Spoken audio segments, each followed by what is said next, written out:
ക്രിസ്തുവിന്റെ നാമത്തിൽ അനുഗ്രഹിച്ചു പ്രാർത്ഥിക്കുന്നു. സ്വർഗത്തിലെ ദൈവത്തിന്റെ വലിയ കൃപ ഇന്ന് നമ്മുടെ കൂടെ ഉണ്ടല്ലോ. വലിയ കൃപകളാൽ സ്വർഗം നമ്മളെ നിറയ്ക്കുമാറാകട്ടെ. നമുക്ക് ദൈവസന്നിധിയിൽ ഇന്ന് വിശ്വാസത്തോടെ പ്രാർത്ഥനയോടെ തന്നെ ദൈവസന്നിധിയിൽ മുന്നോട്ട് പോകാം. കർത്താവ് നമ്മളെ എല്ലാ മേഖലയിലും സാക്ഷ്യമാക്കി മാറ്റുന്ന ദൈവത്തിന്റെ വൻ കൃപയ്ക്ക് നന്ദി പറയുന്നു. ദൈവത്തിന്റെ സന്നിധിയിൽ നമുക്ക് വിശ്വാസത്തോടെ മുന്നോട്ട് പോകാം. കർത്താവിന്റെ കൃപയിൽ നമുക്ക് ഒരുമിച്ച് വിശ്വാസ പ്രഖ്യാപനങ്ങളെ ഏറ്റുപറഞ്ഞ് പ്രാർത്ഥിക്കാം. എൻ്റെ കൂടെ നിങ്ങളായിരിക്കുന്ന സ്ഥലത്തിരുന്നു കൊണ്ട് ഇപ്പൊ തന്നെ പറഞ്ഞോട്ടെ, കാൽവരി ക്രൂശിൽ എൻ്റെ കർത്താവ് എൻ്റെ പാപത്തെയും എൻ്റെ ശാപത്തെയും തൻ്റെ ശരീരത്തിൽ വഹിച്ചതിനാൽ ഞാൻ നീതിമാനാണ്, അനുഗ്രഹിക്കപ്പെട്ടവനാണ്. യഹോവ എൻ്റെ ഇടയനാകുന്നു, എനിക്കൊന്നിനും ഒരു കുറവും വരത്തില്ല. എൻ്റെ സഹായം മനുഷ്യനല്ല, ആകാശത്തെയും ഭൂമിയെയും ഉണ്ടാക്കിയ ദൈവമാണ്. എൻ്റെ രോഗത്തെയും എൻ്റെ ദാരിദ്ര്യത്തെയും കർത്താവ് ക്രൂശിൽ തൻ്റെ ശരീരത്തിൽ വഹിച്ചതിനാൽ രോഗശക്തിക്കോ രോഗത്തിന്റെ ആത്മാക്കൾക്കോ രോഗത്തിന്റെ ഒരു ശക്തിക്കോ എൻ്റെ മേൽ അവകാശമില്ല. ദിവ്യാരോഗ്യവും സമൃദ്ധിയും ദീർഘായുസ്സും എൻ്റെ അവകാശമാണ്. ദാരിദ്ര്യം ക്രൂശിൽ യേശു മാറ്റിയതുകൊണ്ട് ഞാൻ ബഹുസമ്പന്നനാണ്. ഞാൻ വായ്പ മേടിക്കത്തില്ല. നന്മയും കരുണയും എൻ്റെ പുറകെ വരും. ഞാൻ വാരി വിതറി കൊടുക്കും. യഹോവ എൻ്റെ കളപ്പുരകളെ അനുഗ്രഹിച്ചിരിക്കുന്നു. ജാതികളുടെ നടുവിൽ എൻ്റെ സന്തതികളെയും വംശങ്ങളുടെ മധ്യേ എൻ്റെ പ്രജയം അറിയും. എൻ്റെ തലമുറകളെ കാണുന്നവരൊക്കെയും യഹോവ അനുഗ്രഹിക്കപ്പെട്ട തലമുറ എന്ന് പറയും. പാമ്പുകളെയും തേളുകളെയും ശത്രുവിന്റെ സകല ബലത്തെയും ചവിട്ടുവാൻ കർത്താവിൽ എനിക്ക് അധികാരമുണ്ട്. ഒന്നും ഒരിക്കലും ഒരു ദോഷവും എനിക്ക് വരുത്തുകയില്ല. ഭൂലോകത്തിന്റെ അറ്റത്തോളം പോയി സകല സൃഷ്ടിയോടും സുവിശേഷം പ്രസംഗിക്കുവാനും രോഗികളെ ഇന്ന് സൗഖ്യമാക്കുവാനും ഭൂതങ്ങളെ ഇന്ന് പുറത്താക്കുവാനും ഇന്ന് കർത്താവിനെ അഭിഷേകം ചെയ്തിരിക്കുന്നു. ആമേൻ. കർത്താവിന്റെ വലിയ പ്രവൃത്തിക്കായി ഞാൻ ദൈവത്തെ വാഴ്ത്തുന്നു. ദൈവീയ അത്ഭുതങ്ങളാൽ സ്വർഗം നമ്മളെ നിറയ്ക്കുന്നല്ലോ. വൻ കൃപകളാൽ ദൈവം നമ്മളെ സകലത്തിലും അനുഗ്രഹമാക്കി മാറ്റുന്ന ദൈവത്തിന്റെ വൻ കൃപയ്ക്ക് നന്ദി പറയുന്നു. നമുക്ക് ഒരുമിച്ച് ഇന്ന് ദൈവസന്നിധിയിൽ ഇന്ന് പ്രാർത്ഥിക്കാം. ഒരുമിച്ച് ദൈവസന്നിധിയിൽ വിശ്വാസത്തോടെ മുന്നോട്ട് പോകാം. സ്വർഗത്തിലെ ദൈവം നമ്മളെ സകല കാര്യത്തിലും അത്ഭുതമാക്കുന്നല്ലോ. ഇന്നലെ കേട്ട വചന ചിന്ത ഓർമ്മയുള്ള ആരെങ്കിലും ഉണ്ടെങ്കിൽ ഒന്ന് ഉറക്കെ പറഞ്ഞാട്ടെ.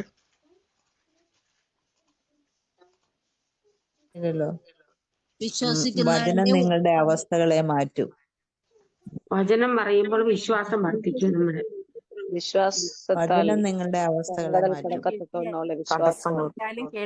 മാറ്റും. ആമേൻ. വചനം നമ്മൾ പറയുമ്പോൾ നല്ലൊരു പോയിന്റാണ്. വചനം നമ്മൾ പറയുമ്പോൾ നമ്മുടെ വിശ്വാസം വർദ്ധിക്കുകയും വചനം നമ്മുടെ അവസ്ഥകളെയൊക്കെ മാറ്റുവാൻ ശക്തിയുണ്ട്, അല്ലേ? അപ്പൊ കർത്താവിന്റെ വചനം കേൾക്കുകയും പറയുകയും ചെയ്യുന്ന ഒരു വ്യക്തിയുടെ ജീവിതത്തിൽ നിങ്ങളിൽ സംഭവിക്കുന്നത് മാറ്റങ്ങളാണ്. ഹല്ലേലൂയ.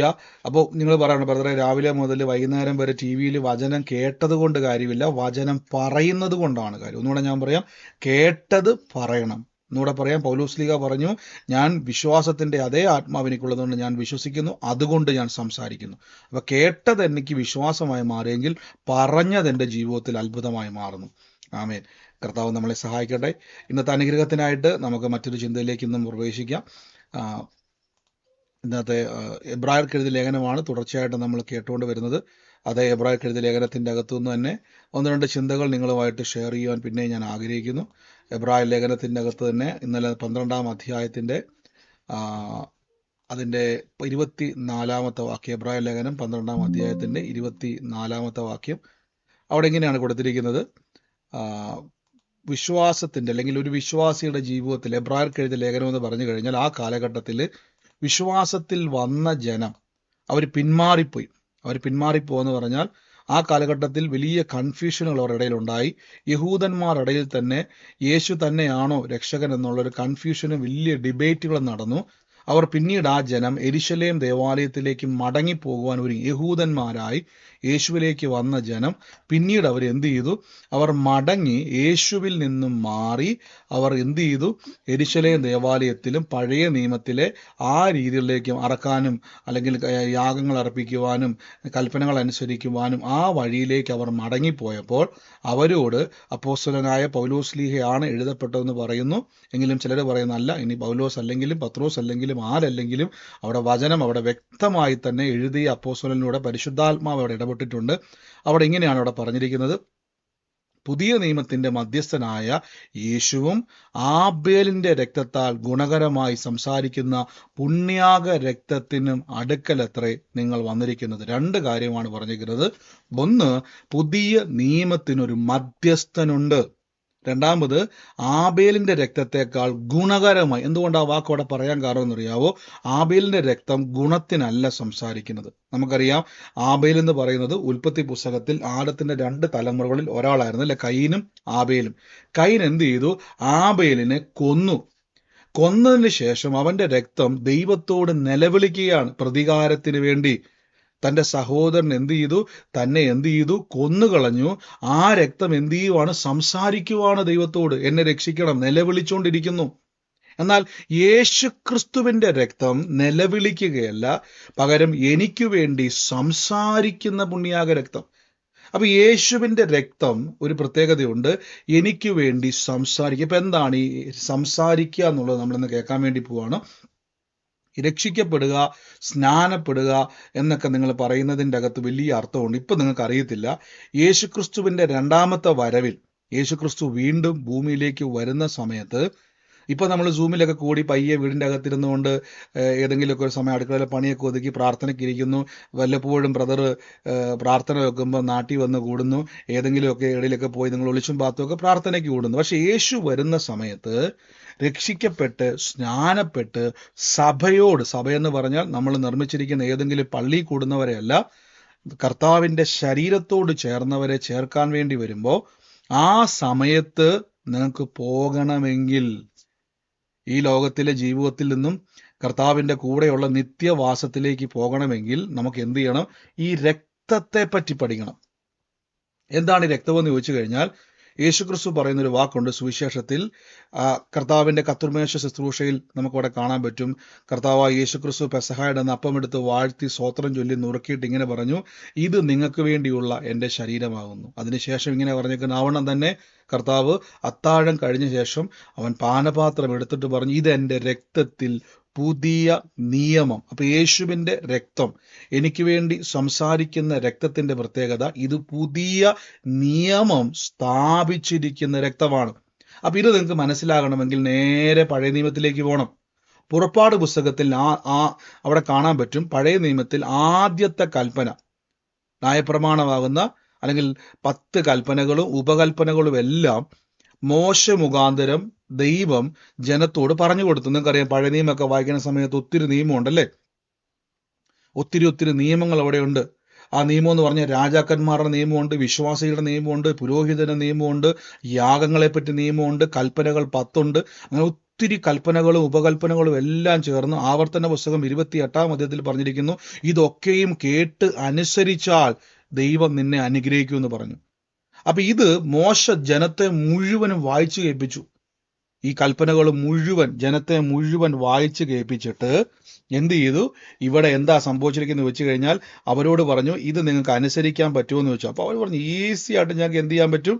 അനുസരിക്കാൻ പറ്റും എന്ന് പറഞ്ഞുകൊണ്ട് അവരെന്ത് ചെയ്യുന്നു ചോദിച്ചു കഴിഞ്ഞാൽ, ആ ഒരാടിനെ അറുത്ത് ആ രക്തം ആ പറഞ്ഞ ജനങ്ങൾ കാണുക സകല കൽപ്പനകളുടെ മധ്യേ തളിക്കപ്പെട്ടു. എന്നിട്ട് ദൈവം പറഞ്ഞു, ഈ രക്തത്താൽ ഈ നിയമത്തെ ഉറപ്പിച്ചിരിക്കുന്നു. ആരാണോ ഈ 1200 കൽപ്പനകൾ അതിന് മേളിലുണ്ട്, ഇതെല്ലാം അനുസരിക്കുന്നവനെ ഞാൻ അനുഗ്രഹിക്കുമെന്ന് നിങ്ങൾ സമ്മതിച്ചതിന്റെ, ആവർത്തന പുസ്തകം 28-2 അല്ലേ? ഞാൻ ആ വാക്യം ഒന്ന് ആരാ കാണിച്ചത്? സിസ്റ്റർ ബേബി എന്ന് പറഞ്ഞാൽ കാണിക്കുന്നത്. സിസ്റ്ററാണോ ബ്രദറാണെന്ന് എനിക്ക് അറിയത്തില്ല. നിങ്ങൾ പലപ്പോഴും ആവർത്തന പുസ്തകം 28 തന്നെയാണത്, 28-2 വാക്യത്തിൽ അല്ലേ? ഓക്കെ. നിന്റെ ദൈവമായ യഹോവയുടെ കൽപ്പന കേട്ട് വാസം നീ അനുഗ്രഹമായി തീരും എന്ന് പറഞ്ഞുകൊണ്ട് പുറപ്പാട് പുസ്തകത്തിലാണ് ആ വാക്യത്തെ ഉറപ്പിക്കുന്നത്. അപ്പൊ രക്തം കൊണ്ട് ആ ഉടമ്പടിയെ ഉറപ്പിച്ചു. എന്നിട്ട് എന്ത് ചെയ്തു? ബൈബിൾ പറയുന്നു, ബൈബിളിൽ മനുഷ്യൻ കടന്ന് വട്ടം കറങ്ങി. കാര്യം ഈ ദൈവം പറഞ്ഞ കൽപ്പനകളെ അനുസരിക്കുവാൻ മനുഷ്യനെ കൊണ്ട് കഴിയുന്നില്ല. അതുകൊണ്ടാണ് ബൈബിൾ പറഞ്ഞിരിക്കുന്നത്, നീതിമാൻ ആരുമില്ല, ഒരുത്തൻ പോലുമില്ല, എല്ലാവരും വഴിതെറ്റി കൊള്ളരുതാത്തവർ ആയിത്തീർന്നിരിക്കുന്നു. ആ സമയത്ത് യേശുക്രിസ്തു വന്നിട്ട് ദൈവം പറഞ്ഞിരിക്കുന്ന 10 കൽപ്പനകളും 1200 ഉപകൽപ്പനകളും ചേർത്ത് അതിനു വേണ്ടി മാത്രമല്ല, മനുഷ്യന് പാപമോചനത്തിന് വേണ്ടിയുള്ള യാഗമായി. അതുകൊണ്ടാണ് ഇവിടെ നോക്കി, യേശുക്രിസ്തുവിന്റെ രക്തം തന്നെ അവിടെ സമർപ്പിച്ച് 2 കാര്യമാണ് നടന്നിരിക്കുന്നത്. ഒന്ന്, യേശുക്രിസ്തുവിന്റെ രക്തം കൊണ്ട് പുതിയ നിയമത്തെ ഉറപ്പിക്കുകയും യേശുക്രിസ്തുവിന്റെ രക്തം മുഴുവനും കൊടുത്ത് ദൈവത്തിന് മനുഷ്യനും വേണ്ടിയുള്ള പാപമോചനത്തിനായുള്ള വിലയും യേശു കൊടുത്തു. നിങ്ങൾ ഇനി പാപികളല്ല. നിങ്ങൾക്ക് മനസ്സിലാക്കാൻ വേണ്ടി പറയാം. ഇപ്പൊ വലിയ നിങ്ങളെ ഒരു 10 ലക്ഷം രൂപയ്ക്ക് നിങ്ങളുടെ വീട് ബാങ്കിൽ ലോൺ ഇരിക്കുവാന്ന് വിചാരിക്കും. ഒരാളുടെ ലോൺ ഇരിക്കുവാന്ന് വിചാരിച്ചു. ബാങ്കുകാർ ഒരു നോട്ടീസ് അയച്ചു. 10 ലക്ഷവും പ്ലസ് അതിന്റെ കൂടെ 5 ലക്ഷം പലിശ കൂടെ ചേർത്ത് 15 ലക്ഷം രൂപ, പോട്ടെ 20 ലക്ഷം രൂപ ഇന്ന ദിവസം അടച്ചാൽ വീടിന്റെ ആധാരം കിട്ടും, അല്ലെങ്കിൽ വീട് നഷ്ടപ്പെടും. എവിടുന്നേലുമൊക്കെ നിങ്ങൾ ഒപ്പിച്ചുകൊണ്ട് വന്ന് 20 ലക്ഷം രൂപ അടച്ചു കഴിയുമ്പോഴേക്കും നിങ്ങളുടെ ആധാരം റിലീസ് ചെയ്യും. ഇന്ന് മുതൽ ആ പൈസ അടച്ച് ആധാരം കൈപ്പറ്റിയ നിമിഷം മുതൽ ഇനി നിങ്ങൾ ബാങ്കുമായിട്ട് ഒരു ബന്ധവുമില്ല. ഇനി നിങ്ങൾ എന്ത് ചെയ്യണ്ട? പലിശ അടയ്ക്കേണ്ട, മാസാമാസം നിങ്ങൾ കൊണ്ടുവന്ന അതിന്റെ കാര്യങ്ങൾ ഒന്നും ചെയ്യേണ്ട. ഇനി ആ ആധാരം നിങ്ങൾക്ക് അവകാശമാണ്. ഇത് തന്നെയാണ് യേശുക്രിസ്തു ചെയ്തത്.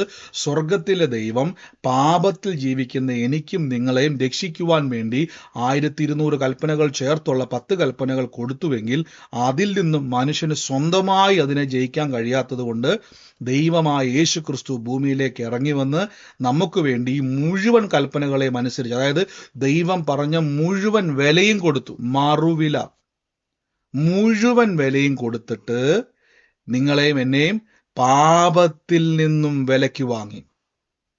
അതുകൊണ്ടാണ് എന്നിട്ട് കർത്താവ് എന്ത് ചെയ്യുന്നറിയാവോ?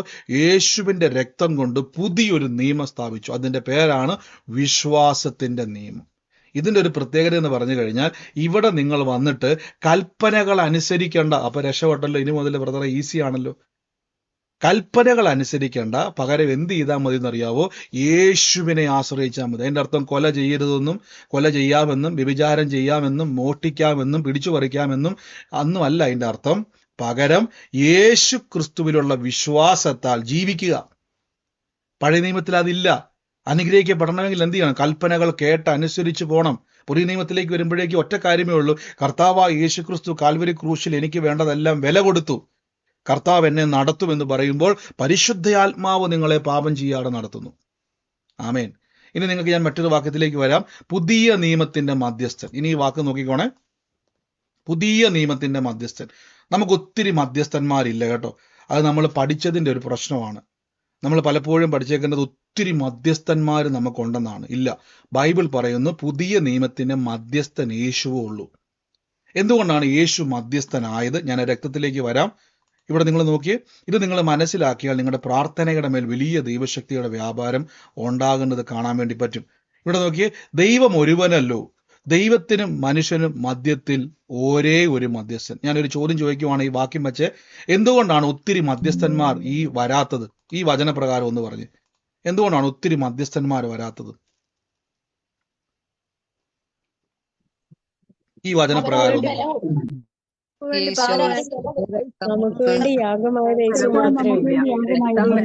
വചനപ്രകാരം ഈ വചനം ഞാൻ കാണിച്ചേക്കുന്ന മാർക്ക് ചെയ്തിരിക്കുന്ന വചനപ്രകാരം പറ, എന്തുകൊണ്ടാണ് ഒത്തിരി മധ്യസ്ഥന്മാര് വരാത്തത്?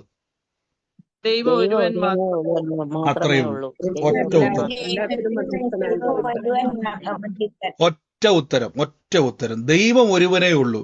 നിങ്ങളുടെ ബൈബിൾ എടുത്തേ, അത് ഏത് സത്യവേദപുസ്തകം ആയിക്കോട്ടെ, POC ആയിക്കോട്ടെ, ലോകത്തിലെ ഏത് വേർഷൻ ആയിക്കോട്ടെ എടുത്ത് അത് തുറന്നു നോക്കിക്കേ. അങ്ങനെ തന്നെയാണെന്ന് നോക്കിയേ. ദൈവം ഒരുവനേ ഉള്ളൂ. ദൈവത്തിനും മനുഷ്യർക്കും മധ്യസ്ഥനും ഒരുവനേ ഉള്ളൂ. കാര്യം ഒരു ദൈവം ഉള്ളത് കൊണ്ട് ഒരു മധ്യസ്ഥൻ. ഒത്തിരി ദൈവം ഉണ്ടെങ്കിൽ ഒത്തിരി മധ്യസ്ഥനുണ്ട്. ഇവിടെ ഒരു ദൈവം ഉള്ളത് കൊണ്ട് ഒരു മധ്യസ്ഥനേ ഉള്ളൂ. ഇനി ഞാൻ പറഞ്ഞില്ലേ, നമ്മൾ പൗലോസ് ശ്ലീഹായുടെ മധ്യസ്ഥം വഹിക്കേണ്ട കാര്യമില്ല. പത്രോസ് ശ്ലീഹായുടെ മധ്യസ്ഥത്തിന്റെ ആവശ്യം എനിക്കില്ല. പകരം യേശുവാകുന്ന മധ്യസ്ഥൻ. എന്തുകൊണ്ടാണ് യേശു പറയുന്നത് പുതിയ നിയമത്തിന്റെ മധ്യസ്ഥനായ യേശുവെന്നും എബ്രായ ലേഖനത്തിൽ, തിമോത്തിയോസിന്റെ ലേഖനത്തിൽ ദൈവത്തിനും മനുഷ്യർക്കും നടുവിൽ ഒരേ ഒരു മധ്യസ്ഥനും ഉള്ളതെന്ന് പറയാൻ കാരണം ഈ ഒറ്റ വാക്കും കൊണ്ടാണ്. എല്ലാവർക്കും വേണ്ടി മറുവിലയായി തന്നെത്താൻ കൊടുത്ത മനുഷ്യനായ ക്രിസ്തു. ഇവിടെ നിങ്ങൾ നോക്കി, ഒരു വാക്ക് നിങ്ങൾ ശ്രദ്ധിച്ചോ, അവിടെ ദൈവമായ ക്രിസ്തു എന്ന് പറഞ്ഞില്ല, പകരം മനുഷ്യനായ ക്രിസ്തു. എന്തുകൊണ്ടായിരിക്കും മനുഷ്യനായ ക്രിസ്തു എന്ന് പറഞ്ഞാൽ? നിങ്ങളുടെ ശരീരത്തിൽ പാപം നിമിത്തം എന്തെല്ലാം ശിക്ഷയുണ്ടായോ, എന്തെല്ലാം ശാപമുണ്ടായോ, എന്തെല്ലാം പ്രശ്നമുണ്ടായോ, അത് നിങ്ങളുടെ ശരീരത്തിൽ തന്നെയാണ് പരിഹരിക്കേണ്ടത്. അതിന് കർത്താവ് എന്ത് ചെയ്തു? ഫിലിപ്പിയ ലേഖനത്തിൽ പറഞ്ഞിരിക്കുന്നവൻ ദൈവത്തോട് സമത്വം മുറുക്കെ പിടിച്ചെന്ന് വിചാരിക്കാതെ ദാസരൂപമെടുത്ത് മനുഷ്യന്റെ സദൃശ്യത്തിലായി. അതായത് മനുഷ്യ ശരീരത്തിൽ യേശു ഇറങ്ങി വന്നു. എന്നിട്ട് എന്ത് ചെയ്തു? സകല പാപത്തെയും യേശു തന്റെ ശരീരത്തിൽ വഹിച്ചു. എന്നിട്ട് ദൈവത്തോട് പറഞ്ഞു, പിതാവേ, മനുഷ്യൻ രക്ഷപ്പെടാൻ വേണ്ടി എന്തു വേണം? സ്വർഗത്തിലെ ദൈവം പറഞ്ഞു, മനുഷ്യന് രക്ഷപ്പെടണമെങ്കിൽ പാപമോചനത്തിന്റെ വില വേണം. അപ്പൊ അതെന്താണ് വില? പാപത്തിന്റെ ശമ്പളമായ മരണം. ഇതല്ലാതെ വേറെ ഒരു വഴിയില്ല. അതായത് നിങ്ങളും ഞാനും രക്ഷപ്പെടണമെങ്കിൽ ഒറ്റ വഴിയേ ഉള്ളൂ, മരിക്കുക, നരകത്തിലോട്ട് പോവുക. ഇതല്ലാതെ നമ്മുടെ മുമ്പിൽ ഏതേൻ തോട്ടത്തിൽ ആദം ചെയ്ത തെറ്റിന് ഒരു പരിഹാരമില്ല. ഇത് ഒറ്റ വഴിയേ ഉള്ളൂ, നരകത്തിലേക്ക് പോകുക, നശിച്ചു തീരുക. സ്വർഗം പറഞ്ഞു, പാപത്തിന്റെ ശമ്പളം മരണം. ആരെങ്കിലും ഏറ്റ് മടങ്ങി വന്നാൽ നരകത്തിലോട്ട് പോയിട്ട് കാര്യമില്ലല്ലോ, തിരിച്ചു വരണമല്ലോ. അത് ആർക്കും പറ്റത്തില്ല. നമുക്ക് സ്വന്തമായിട്ട് മരിച്ചുയർക്കാൻ കഴിയത്തില്ല. അപ്പൊ കർത്താവ് തീരുമാനിച്ചു, യേശുവിന് മാത്രമേ നമ്മളെ രക്ഷിക്കുവാൻ കഴിയത്തുള്ളൂ. മനസ്സിലായി എന്തുകൊണ്ടാണ് പൗലോസ്ലീഹായുടെ മധ്യസ്ഥത്തെ ഞാൻ വിശ്വസിക്കാത്തത്? എന്തുകൊണ്ടാണ് പത്രോസ്ലീഹായുടെ മധ്യസ്ഥത്തെ ഞാൻ വിശ്വസിക്കാത്തത്? ഇവർക്കൊന്നും യേശുവിനെ പോലെ മരിച്ചവരിൽ നിന്നും ഉയർത്തെഴുന്നേറ്റ് വന്ന് നിങ്ങളെ രക്ഷിക്കുവാൻ കഴിയത്തില്ല. അതുകൊണ്ടാണ് പലരും ചോദിക്കും, ബ്രദറെ എന്തുകൊണ്ടാണ് ബ്രദർ മറ്റു മധ്യസ്ഥ പ്രാർത്ഥനകളിലേക്ക് ബ്രദർ പറയാത്തെന്ന് ഒത്തിരി പേര് സംശയം ചോദിക്കും. ഞാൻ ബൈബിളിൽ മുഴുവൻ നോക്കി, ഉൽപ്പത്തി മുതൽ വെളിപ്പാട് വരെ ഞാൻ നോക്കി. അവിടെ ഒരു സ്ഥലത്ത് പോലും മറ്റൊരു മധ്യസ്ഥന്റെ പേര് പറയുന്നില്ല. ദൈവം ഒരുവനേ ഉള്ളൂ. ദൈവത്തിനും മനുഷ്യനും മധ്യസ്ഥൻ, വാക്ക് നോക്കിയ മധ്യസ്ഥൻ ഒരുവനേ ഉള്ളൂ. എന്തുകൊണ്ടാണ് യേശുക്രിസ്തു ഏക മധ്യസ്ഥനാകുന്നത്? എല്ലാവർക്കും വേണ്ടി മറുവിലയായി. അപ്പോസ്തലനായ പൗലോസിന്, ഞാൻ നിങ്ങൾക്ക് വേണ്ടി മരിച്ചുവോ എന്ന് പൗലോസ് ചോദിക്കുന്നുണ്ട്. അപ്പൊല്ലോസ് നിങ്ങൾക്ക് വേണ്ടി മരിച്ചുവോ? ഇല്ല, യേശുവാണ് നിങ്ങൾക്ക് വേണ്ടി മരിച്ചത്. ഞാൻ നിങ്ങൾക്ക് വേണ്ടി വില കൊടുത്തോ എന്ന് പൗലോസ് ചോദിക്കുന്നുണ്ട്. ഇല്ല, എനിക്ക് കൊടുക്കാൻ കഴിയത്തില്ല. കാരണം അത്രയും വലിയ ത്യാഗം അനുഭവിക്കുവാൻ മനുഷ്യനെ കൊണ്ട് കഴിയത്തില്ല. ഇവിടെ വചനം പറയുന്നു, എനിക്ക് വേണ്ടി കർത്താവായ യേശു ക്രിസ്തു മറുവില തന്നെത്താൻ കൊടുത്ത. നോക്കി, തന്നെത്താൻ കൊടുത്തു. അപ്പൊ യേശു ക്രിസ്തു എനിക്ക് വേണ്ടി വില കൊടുത്തു, ഞാൻ നീതിമാനാകാൻ വേണ്ടി. എനിക്ക് പാപത്തിന്റെ ഇൻഫ്ലുവൻസുകളിൽ നിന്നും പുറത്തു വരുവാൻ എനിക്ക് എന്ത് ചെയ്തു? കർത്താവായ യേശു ക്രിസ്തു എനിക്ക് വേണ്ടി വില കൊടുത്തു. ഇനി നിങ്ങൾ നോക്കിയോണം, 1 കൊരിന്ത്യർ ലേഖനം, യേശുവിന്റെ രക്തത്തെ പറ്റി പറയുകയാണ്. യേശുവിന്റെ രക്തത്തെ പറ്റി പറയുന്നു. 1 കൊരിന്ത്യർക്ക് എഴുതിയ ലേഖനം, അതിന്റെ നിങ്ങൾ ഈ ബൈബിളൊക്കെ നോക്കണം. നിങ്ങൾ ഞാൻ പറഞ്ഞില്ല, അവിടെ നിന്ന് ഇവിടെ നിന്നൊക്കെ നമ്മൾ വചനം കേട്ടിട്ട് അപ്പൊ ചിലർ ചിന്തിക്കും, ബ്രദറെ ഞങ്ങൾ പാരമ്പര്യമായിട്ട് വർഷങ്ങളായിട്ട് പഠിച്ചു വന്നത് ഇങ്ങനെയൊന്നും അല്ല, അതെനിക്ക് അതിനെപ്പറ്റി അറിയത്തില്ല കേട്ടോ. ബൈബിളിൽ എന്തു പറയുന്നോ അതേ ബൈബിൾ തന്നെ ഞാനും പറയുന്നത്, അല്ലേ?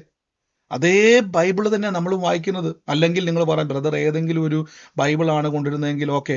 നിങ്ങൾ നോക്കി, നിങ്ങളും ചിലർ ഈ വകക്കാരെങ്കിലും കർത്താവായ യേശുക്രിസ്തുവിന്റെ നാമത്തിലും നമ്മുടെ ദൈവത്തിന്റെ ആത്മാവ് നിങ്ങളെ തന്നെ കഴുകി ശുദ്ധീകരണം പ്രാപിച്ചിരിക്കുന്നു. അപ്പൊ ഞാൻ ആരാണിപ്പോൾ? കർത്താവിനാൽ ശുദ്ധീകരണം പ്രാപിച്ച വ്യക്തിയാണ്. യേശുവിന്റെ രക്തം എന്റെ സകല പാപവും പോക്കി ശുദ്ധീകരിക്കുന്നു. അപ്പൊ യേശുവിന്റെ രക്തത്തിന്റെ പ്രത്യേകത, എന്നെ പാപമാണ് പിശാചിന് എന്റെ മേലുള്ള ഏക പിടിവള്ളി. എന്റെ മേലുള്ള ഏക പിടിവള്ളി പാപമാണ്. പാപമുള്ളവനെയാണ് പിശാചിന് കീഴ്പ്പെടുത്താൻ പറ്റുന്നതെങ്കിൽ യേശു ക്രിസ്തുവിൽ വിശ്വസിക്കുന്നവന്റെ പാപത്തെ യേശു കഴുകി. യേശു കഴുകിയിട്ട് എന്ത് ചെയ്തു? എന്നെ നീതി കൊണ്ട് പൊതിഞ്ഞു. ഞാൻ നീതിമാനാക്കി. അപ്പൊ നീതിമാൻ എന്നൊക്കെ പറഞ്ഞ എന്റെ അർത്ഥം ഞാൻ പെട്ടെന്ന് പറയാം. നീതിമാൻ എന്ന് പറഞ്ഞു കഴിഞ്ഞാൽ ദൈവത്തിന്റെ കൂടെ ഇരിക്കുവാൻ അവസരം ലഭിച്ചു, ഇത്രയും മനസ്സിലായാൽ മതി. അല്ല, നീതിമാൻ എന്ന് പറഞ്ഞ വലിയ അർത്ഥമൊന്നുമില്ല. ദൈവത്തിന്റെ കൂടെ ഇരിക്കുവാൻ അവസരം ലഭിച്ചവർ. ആമേൻ. പുതിയ നിയമത്തിന്റെ മധ്യസ്ഥനായ യേശുവും ആബേലിന്റെ രക്തത്തെക്കാൾ ഗുണകരമായി സംസാരിക്കുന്ന പുണ്യാക രക്തത്തിന്. അപ്പൊ എനിക്ക് വേണ്ടി ഈ രക്തം സംസാരിക്കുന്നുണ്ട്. എന്താണ് സംസാരിക്കുന്നത്? സംസാരിക്കുക എന്ന് പറഞ്ഞാൽ, നിങ്ങളിപ്പോൾ കർത്താവിന്റെ സന്നിധിയിൽ നിൽക്കുന്ന ഒരു വ്യക്തി, യേശുവിന്റെ സന്നിധിയിൽ നിൽക്കുന്ന ഒരു വ്യക്തി, പിശാചിന് നമ്മുടെ മേലുള്ള സ്വാധീനം പാപമാണ്. ഓർത്തോണേ, പാപമാണ് പിശാചിന് എൻ്റെ മേൽ സ്വാധീനം ചെലുത്തുന്നത്. എന്നെ തകർക്കാനുള്ള അവന്റെ ഏക ആയുധം പാപമാണ്. പാപം ഉള്ളതുകൊണ്ടാണ് പഴയ നിയമത്തിൽ എത്ര ശക്തന്മാരെ അവൻ വീഴ്ത്തിയത്. അവൻ മോശയെ കറക്കി വീഴ്ത്തി, ദാവീദിനെ പിന്നീന്ന് വീഴ്ത്തി, ശലോമോനെ വീഴ്ത്തി, അങ്ങനെ പലരെ അവൻ പുറകെ നടന്ന് കുത്തി വീഴ്ത്താൻ കാരണം അവർക്കെല്ലാവരുടെ ഉള്ളിൽ പാപത്തിന്റെ വിത്തുണ്ടായിരുന്നു. അപ്പൊ യേശുവിന്റെ പുണ്യാക രക്തത്തിന്റെ പ്രത്യേകത എന്ന് പറഞ്ഞാൽ, ഈ രക്തം എന്നോട് സംസാരിച്ചുകൊണ്ടിരിക്കുക. ഞാൻ പറഞ്ഞല്ലോ, ആബേലിന്റെ രക്തം എന്താ ചെയ്തെന്ന് ചോദിച്ചു കഴിഞ്ഞാൽ, ആബേലിന്റെ രക്തം സംസാരിക്കുന്നത് അവന്റെ സഹോദരൻ എന്നെ കൊന്നുവെന്നും എന്നെ നീതി നടപ്പാക്കണമെന്നും പറഞ്ഞുകൊണ്ട് നിലവിളിക്കുമ്പോൾ യേശുവിന്റെ രക്തം പിതാവിനോട് പറയുകയാണ്. എന്നാ പറയുന്നറിയാവോ? ആ രക്തം സംസാരിച്ചുകൊണ്ടിരിക്കുകയാണ്, ഇത് എൻ്റെ നാമത്തിൽ വിശ്വസിക്കുന്ന മകളാണ്, എൻ്റെ നാമത്തിൽ വിശ്വസിക്കുന്ന മകനാണ്. അവൾ വിശ്വസിക്കുന്നത് പോലെ, ആ വ്യക്തി വിശ്വസിക്കുന്നത് പോലെ അവരുടെ ജീവിതത്തിൽ സംഭവിക്കും. ഒരു തടസ്സത്തിനും അവിടെ നിൽക്കാൻ പറ്റത്തില്ല. കാരണം ദൈവം നോക്കുമ്പം വില കൊടുത്തോനെ നോക്കത്തുള്ളൂ. യേശുക്രിസ്തുവിന്റെ രക്തത്താൽ കഴുകപ്പെട്ടവരാണോ നിങ്ങൾ? ദൈവത്തിന് നിങ്ങളെ അനുഗ്രഹിക്കാതിരിക്കുവാൻ വേറെ വഴിയില്ല. വേറെ വഴി എന്ന് പറഞ്ഞാൽ ദൈവത്തെ നമ്മൾ ഇതാക്കുകയല്ല. ദൈവം പറഞ്ഞ ഡിമാൻഡ് കാൽവരി ക്രൂശിൽ യേശു നടത്തി കൊടുത്തു. ദൈവം പറഞ്ഞു, പാപം ചെയ്യുന്ന മനുഷ്യൻ മരിക്കണം, അതല്ലാതെ വേറെ വഴിയില്ല. കർത്താവ് എന്ത് ചെയ്യുന്ന അറിയാമോ? നിങ്ങളുടെ എൻ്റെയും പാപത്തിന്റെ ശമ്പളത്തെ ഇങ്ങോട്ട് തരാൻ പറഞ്ഞു. എന്നിട്ട് അത് മുഴുവൻ വാങ്ങിച്ചിട്ട് കാൽവരി ക്രൂശിൽ ക്രൂരമായി മരണപ്പെട്ടു. എന്നിട്ട് പിതാവേ, മനുഷ്യന്റെ പാപത്തിന്റെ ശമ്പളം, അവൻ ലഭിക്കേണ്ട മുഴുവൻ ശമ്പളവും ഞാൻ മേടിച്ചു. ഇനി എന്ത് ചെയ്യണം? ബാങ്കിൽ നിന്ന് 20 ലക്ഷം രൂപ കൊടുത്ത് ആധാരം എടുത്തു കഴിഞ്ഞാൽ നാളെ പിന്നെ ബാങ്കുകാർ വന്ന് ജപ്തി നോട്ടീസ് ഒട്ടിക്കത്തില്ല. പിന്നെ ബാങ്കുകാർ വന്നിട്ട് പറയുകയാണത്, നാളെ മുതൽ കുടിശ്ശിക അടച്ചില്ലെങ്കിൽ ഞങ്ങൾ നിങ്ങളുടെ വീട് ജപ്തി ചെയ്യും. പിന്നെ പറയത്തില്ല ഇനി അങ്ങോട്ടും ഇങ്ങോട്ടും ഒന്നുമില്ല. ഇതേപോലെ തന്നെ ദൈവസന്നിധിയിൽ ഈ ദിവസങ്ങളിൽ പ്രാർത്ഥിക്കുമ്പോൾ കർത്താവായ യേശുവിന്റെ നാമത്തിൽ പിതാവേ, ആ വചനം പറയുമ്പോൾ മധ്യസ്ഥത ആക്റ്റീവ് ആകുക. നിങ്ങളിപ്പോൾ പൗലോസ്ലീഹയുടെ പേര് പറഞ്ഞ് പ്രാർത്ഥിക്കുവാന്ന് വിചാരിച്ചു. പൗലോസ്ലീഹായെ എനിക്ക് വേണ്ടി അപേക്ഷിക്കണമേ, എന്നെ സഹായിക്കണമേ എന്ന് പറഞ്ഞ് നിങ്ങൾ പ്രാർത്ഥിച്ചാൽ ആ പ്രാർത്ഥന ദൈവസന്നിധിയിൽ എത്തുകയില്ല. അതെന്താ ബ്രദറെ അങ്ങനെ പറയാൻ കാരണം? അങ്ങനെ പറയാൻ കാരണം പൗലോസ്ലീഹ ഒരു സ്ഥലത്തും മധ്യസ്ഥനാന്ന് ബൈബിളിൽ എഴുതിയിട്ടില്ല. പത്രോസ്ലീഹ മധ്യസ്ഥനാന്ന് എഴുതിയിട്ടില്ല. അങ്ങനെ അല്ലല്ലോ ഞങ്ങൾ പഠിച്ചത്. ഞാൻ പറഞ്ഞല്ലോ, കേട്ട് പഠിച്ചതല്ല നമുക്ക് ആവശ്യം, ബൈബിളിലുള്ളതാ. എൻ്റെ കൂടെ പറഞ്ഞാട്ടെ, കേട്ട് പഠിച്ചതല്ല നമുക്ക് ആവശ്യം, ബൈബിളിൻ്റെ അകത്തുള്ളതാന്ന് പറ.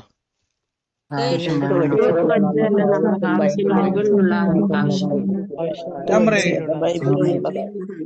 യേശുവിന്റെ അടിപ്പിണരുകളാൽ സൗഖ്യം വരുമെന്നുള്ളത് കേട്ട് പഠിച്ചതാണോ ബൈബിളിൽ നിന്ന് പഠിച്ചതാണോ?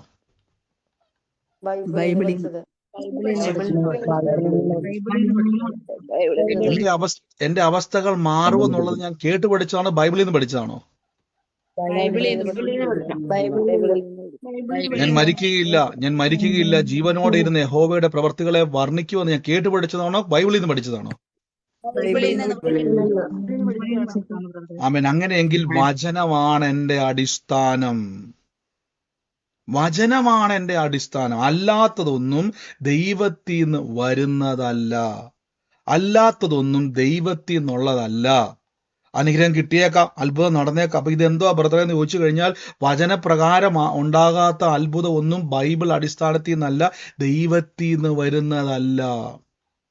ഒന്നുകൂടെ ഞാൻ പറയാം, ബൈബിൾ അടിസ്ഥാനമല്ലാതെ വരുന്നതെല്ലാം ദൈവത്തിൽ നിന്നല്ല. കാര്യം പിശാചും അവിടെ എന്ത് ചെയ്തു? മോശ പഴയ നിയമത്തിൽ അവിടെ ചെന്നിട്ട് എന്ത് ചെയ്തു? വടിയെടുത്ത് നിലത്തൊട്ടപ്പോഴേക്ക് അത് പാമ്പായി. അതേ അത്ഭുതം എന്ത് ചെയ്തു? അവിടുത്തെ മന്ത്രവാദികളും ചെയ്തു. മോശ ചെയ്തതെല്ലാം ഒന്നൊഴികെ ബാക്കി എല്ലാവരും ചെയ്തു. അപ്പൊ അവിടെ അത്ഭുതങ്ങൾ ഉണ്ടാകുന്നുണ്ട്. പക്ഷേ ദൈവത്തിൽ നിന്നാണ് വരുന്നതെങ്കിൽ അതെപ്പോഴും വചനത്തിന്റെ അടിസ്ഥാനമുണ്ട്. ആ അനുഗ്രഹത്തിന്റെ പ്രത്യേകത അത് നിലനിൽക്കുന്നതായിരിക്കും, എന്നേക്കും നിലനിൽക്കും. ഉദാഹരണം പറഞ്ഞാൽ, ആഗാറിന് വേണ്ടി യഹോവ തുറന്ന ഉറവ ഇന്നും ആ മരുഭൂമിയിൽ ഉണ്ട്. ആമേൻ. അപ്പൊ ദൈവം തുറന്നാൽ അത് കാലങ്ങളോളം നിലനിൽക്കും, അത് മാറിപ്പോകുകയില്ല. ആമേൻ. അപ്പൊ നിങ്ങൾ ശ്രദ്ധിച്ചോണം, കർത്താവിന്റെ വചനത്തിൽ വിശ്വസിക്കുന്ന ഒരു വ്യക്തി, കർത്താവിന്റെ വാക്യത്തിൽ വിശ്വസിക്കുന്ന ഒരു വ്യക്തി, ബൈബിൾ പറയുന്നു പുതിയ നിയമത്തിന്റെ മധ്യസ്ഥൻ. അപ്പൊ യേശു എനിക്ക് മധ്യസ്ഥനാണ്. മധ്യസ്ഥൻ എന്ന് പറഞ്ഞാൽ എനിക്ക് വേണ്ടി ദൈവസന്നിധിയിൽ മറുവില കൊടുത്തയാള്.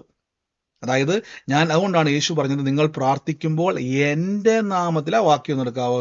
യോഹന്നാൻ ശ്ലീഹയുടെ സുവിശേഷത്തിൽ വാക്യമുണ്ട്, അത് പറഞ്ഞിട്ട് നമുക്ക് പ്രാർത്ഥിക്കാം. നിങ്ങൾ പ്രാർത്ഥിക്കുമ്പോൾ എൻ്റെ നാമത്തിൽ ചോദിക്കുന്നതൊക്കെയും പിതാവ് പുത്രനിൽ മഹത്വപ്പെടുത്തേണ്ടതിന് ഞാനത് ചെയ്തു തരും. യോഹന്നാൻ ശ്ലീഹയുടെ സുവിശേഷത്തിലാണ്. അതായത് ആ വാക്യം ഒന്ന് വേഗത്തിലെടുത്ത്, എൻ്റെ നാമത്തിൽ, അതിനർത്ഥം ഞാനാണ് മധ്യസ്ഥൻ. ദൈവത്തിനും മനുഷ്യർക്കും നടുവിൽ ഉള്ള മധ്യസ്ഥൻ ഞാനാണ്. ദൈവത്തെയും മനുഷ്യനെയും തമ്മിൽ ബന്ധിപ്പിക്കുന്ന മധ്യസ്ഥൻ. യഥാർത്ഥം ദൈവം ഒരു കാര്യം, ഇപ്പം ഞാൻ ഉദാഹരണം പെട്ടെന്ന് മനസ്സിലാക്കാൻ വേണ്ടി പറയാം. നിങ്ങളിപ്പം ഇന്ത്യൻ പ്രസിഡന്റ് അടുക്കിലേക്ക്, യോഹന്നാന്റെ സുവിശേഷം ടോംസ് പറഞ്ഞായിരുന്നല്ലേ, യോഹന്നാന്റെ സുവിശേഷം 14:15 ആ വാക്യത്തിലേക്ക് വരുന്നതിന് മുമ്പ് ഞാനൊന്ന് പറയാവേ. 14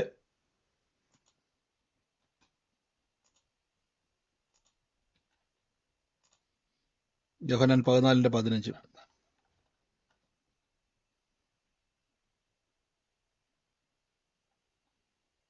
ഓക്കെ, നിങ്ങൾ ഈ വാക്യം കണ്ടോണം. ഇപ്പം ഞാൻ ഉദാഹരണമായിട്ട് നിങ്ങൾക്ക് ഒരു വാക്ക് പറയാം. ഇപ്പം നിങ്ങളിപ്പം ഇന്ത്യൻ പ്രസിഡന്റ് അടുക്കലേക്ക് പോയിട്ട് എനിക്കൊരു കാര്യം പറയാനുണ്ട് എന്ന് പറയാൻ ആർക്കെങ്കിലും കഴിയുമോ? ഒന്ന് പറഞ്ഞ്, ആർക്കെങ്കിലും പറ്റുമോ? നമ്മൾ എന്ത് ചെയ്യണം? ഇന്ത്യൻ പ്രസിഡന്റുമായിട്ട് മിണ്ടാൻ എന്ത് ചെയ്യണം? അപ്പോയിന്റ്മെന്റ് എടുക്കണം.